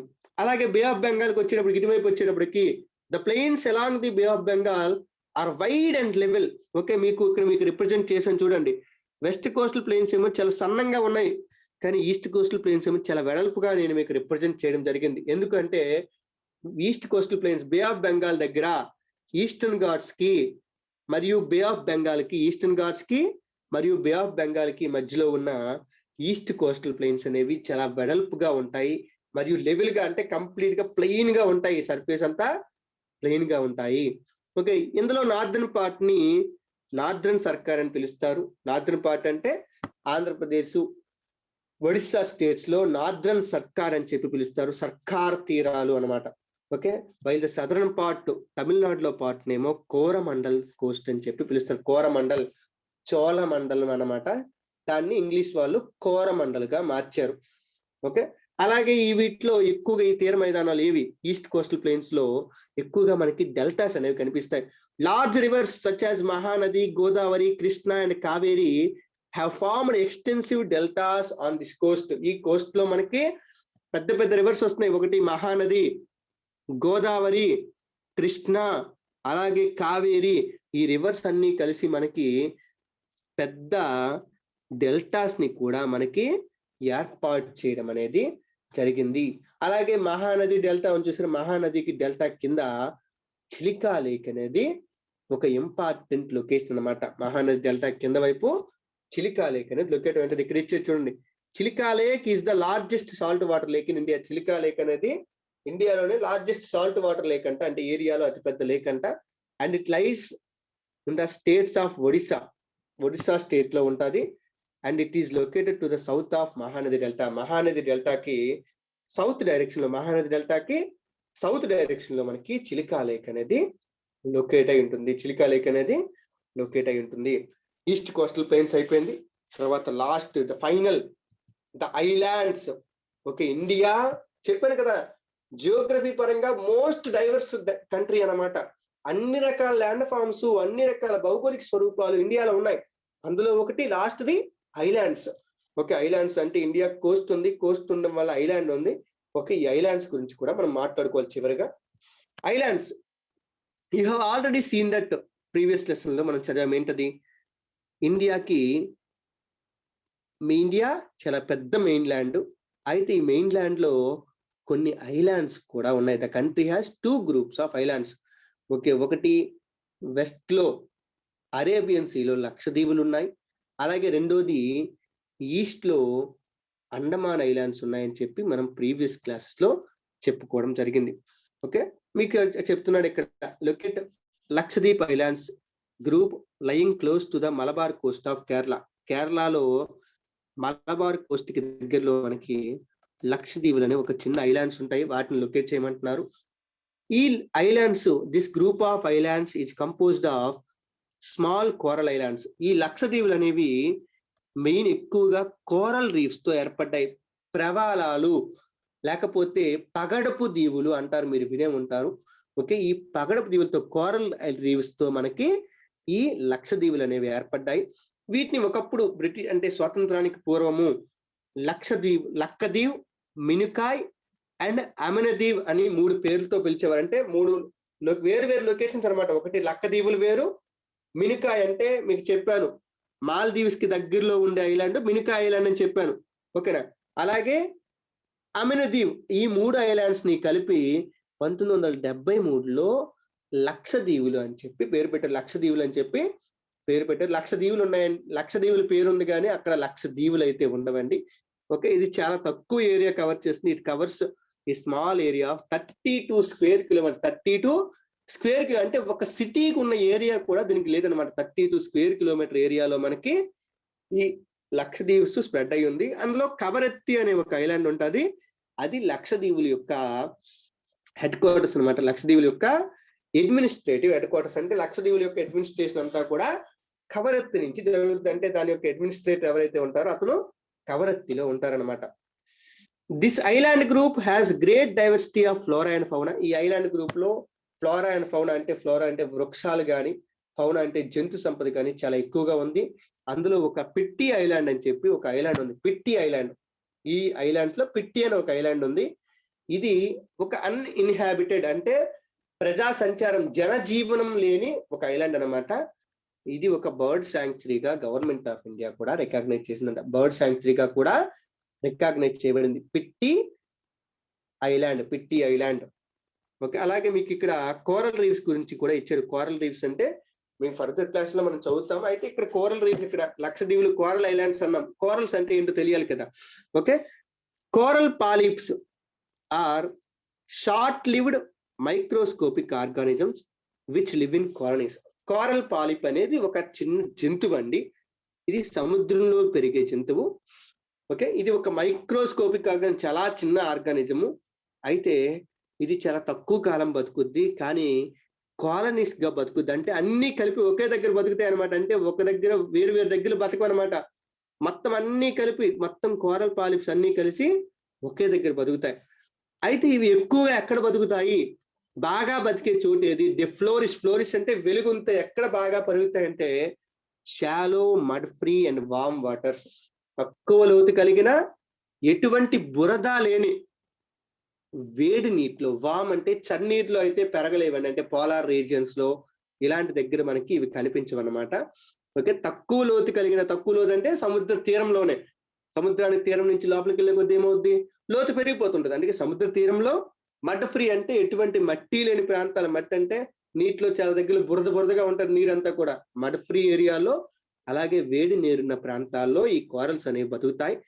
ఓకే, అయితే ఇవి బతికేటప్పుడు వాటి యొక్క సెక్యూరిటీ కోసం, ఇవి చాలా సెన్సిటివ్ యానిమల్స్, వాటి యొక్క సెక్యూరిటీ కోసం కాల్షియం కార్బోనేట్ ని ఇవి విడుదల చేస్తాయి. సెక్యూరిటీ అంటే విడుదల చేయడం అనమాట. ఓకే, ఇవి కాల్షియం కార్బోనేట్ అంటే సున్నపురాయి ఉంటుంది చూసారా, అందులో ఉండే కాల్షియం కార్బోనేట్ ఏది ఉందో దాన్ని ఇవి విడుదల చేస్తాయి. ఇదే కాల్షియం కార్బోనేట్ ని మనం డైలీ వాడే ఆర్నమెంట్స్ లో కూడా చూస్తాం. పెరల్స్, ముత్యాలు అంటారు చూసారా, ముత్యాలు కూడా కాల్షియం కార్బోనేట్ తో తయారవుతాయి. ఓకేనా? లేకపోతే మార్బుల్స్, మనం ఇంట్లో వేసే మార్బుల్స్, ఇదంతా కాల్షియం కార్బోనేట్ అనమాట. ఈ కోరల్ పాలిప్స్ ఏమో, ఈ కోరల్ పాలిప్ అనే జంతువు ఏం చేస్తుందండి, కాల్షియం కార్బోనేట్ ని విడుదల చేస్తుంది. Okay, the coral secretion and their skeletons form coral deposits in the form of reefs. ఓకేనా? అయితే ఇవేమో చాలా తక్కువ కాలం బతుకుతాయి. షార్ట్ లివ్డ్ అన్నాం, చాలా తక్కువ కాలం బతుకుతాయి, చనిపోతున్నాయి. అయితే అవి చనిపోయిన తర్వాత అవి విడుదల చేసిన కాల్షియం కార్బోనేట్, అది ఒక రాయి లాంటిదే కదా, అవన్నీ ఏమవుతాయి, మొత్తం ఆ స్కెలిటన్స్ అంతా కూడా, స్కెలిటన్ అంటే వాటి యొక్క రిమైన్స్ అంతా కూడా కలిసి ఒక దెబ్బలాగా, ఒక మౌండ్ లాగా ఏర్పడతాయి. ఆ మౌండే మనకి కోరల్ రీఫ్ అన్నమాట. Coral reef. Okay, coral reef అనేది చనిపోయింది అనమాట. అంటే కోరల్ రీఫ్ కి లైఫ్ ఉండదండి, కోరల్ పాలిప్ కి మాత్రమే లైఫ్ ఉంటుంది. కోరల్ రీఫ్ అంటే కోరల్ పాలిప్స్ చనిపోయిన తర్వాత వాటి యొక్క దెబ్బ అనమాట, వాటి యొక్క మౌండ్ అనమాట. ఓకేనా? అంటే మొహంజదారో అంటారు చూసారు కదా, the mound of dead bodies అంటారు మొహంజదారో అని. ఓకే, మొత్తం దేహాల దెబ్బ అంటారు కదా. అలాగే కోరల్ రీఫ్ అంటే ఏంటంటే the mound of dead coral polyps అనమాట. చనిపోయిన కోరల్ పాలిప్స్ యొక్క మౌండ్, దెబ్బనే మనం కోరల్ రీఫ్ అని చెప్పి పిలుస్తాం. ఓకే, వీటిలో మెయిన్ మనకు 3 రకాలు ఉంటాయి. ఒకటి barrier reef, fringing reef and atolls. Okay, 3 రకాలు ఉంటాయి. బ్యారియర్ రీఫ్, బ్యారియర్ అంటే అడ్డుకట్టలాగా ఉంటాయి బ్యారియర్ రీఫ్స్. ఫ్రింజింగ్ రీఫ్స్ అంటే సర్ఫేస్ వెంబడి పెరుగుతూ ఉంటాయి. అండ్ అటాల్స్, అటాల్స్ అంటే ఇవి గ్రూప్ ఆఫ్ ఐలాండ్స్, ఒక దగ్గర మొత్తం ఇలా ఒక సర్క్యులర్ షేప్ లోనో, లేకపోతే హార్స్ షూ షేప్ లోనో మనకి ఈ అటాల్స్ అనేవి కనిపిస్తుంటాయి. వీటి గురించి మనం ఫర్దర్ క్లాసెస్ లో డిస్కస్ చేద్దాం. ఓకే, తర్వాత now you see the elongated chain of islands located in the Bay of Bengal. ఇప్పుడు బే ఆఫ్ బెంగాల్ లో ఉన్న ఐలాండ్స్ నుంచి చూద్దాం. ఎలాంగేటెడ్ చైన్, ఏదో పొడవుగా ఒక చైన్ రూపంలో ఉంటాయి అన్నమాట ఐలాండ్స్.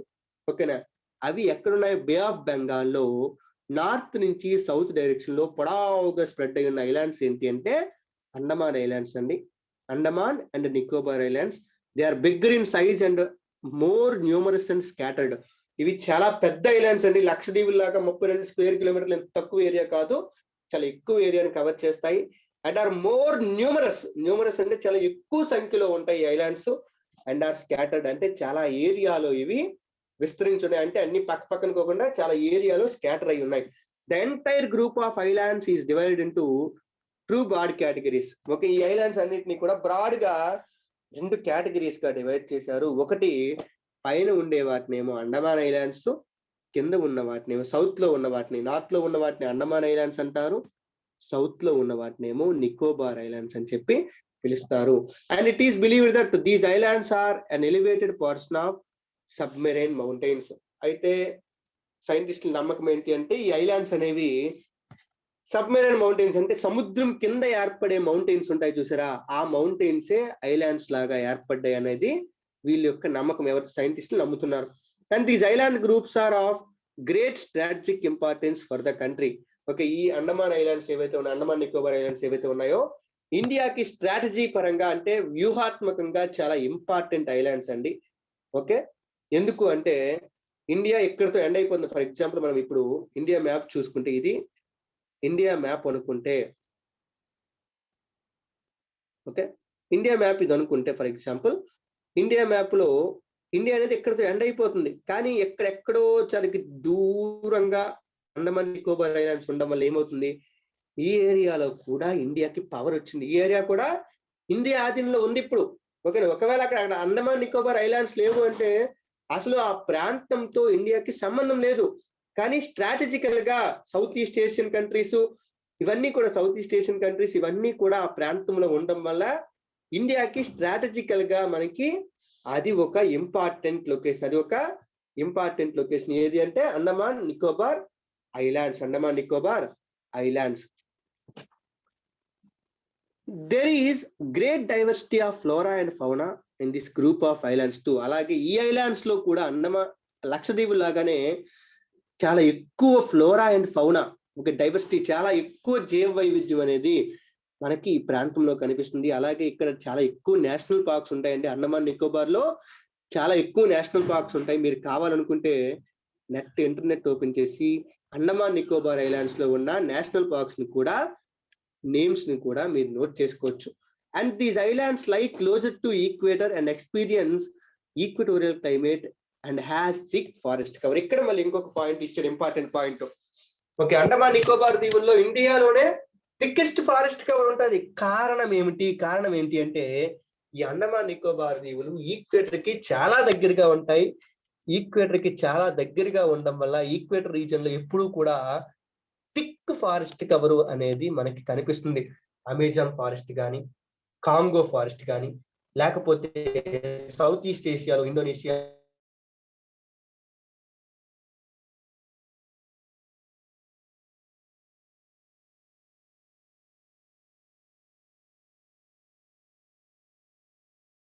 మనకి అండమాన్ నికోబార్ లో కూడా కనిపిస్తుంది. ఎందుకంటే అండమాన్ నికోబార్ ఐలాండ్స్ మనకి ఈక్వేటర్ కి దగ్గరలో ఉన్నాయి కాబట్టి. ఓకే, అలాగే ఇక్కడ మీకు డూనోయిలో ఒక పాయింట్ ఇచ్చే చూడండి, ఇండియాలో వల్కనోస్ అనేవి లేవండి. అగ్ని పర్వతాలు మనం ఎప్పుడు చూడలేదు. మిగతా దేశాలన్నీ కూడా ఎప్పుడు ఐస్లాండ్ లో అగ్నిపర్వతం పేలింది, జపాన్ లో అగ్నిపర్వతం పేలింది అని వింటా ఉంటాం, కానీ ఎప్పుడు చూడలేదు. ఎందుకంటే ఇండియాలో అగ్నిపర్వతాలు లేవు.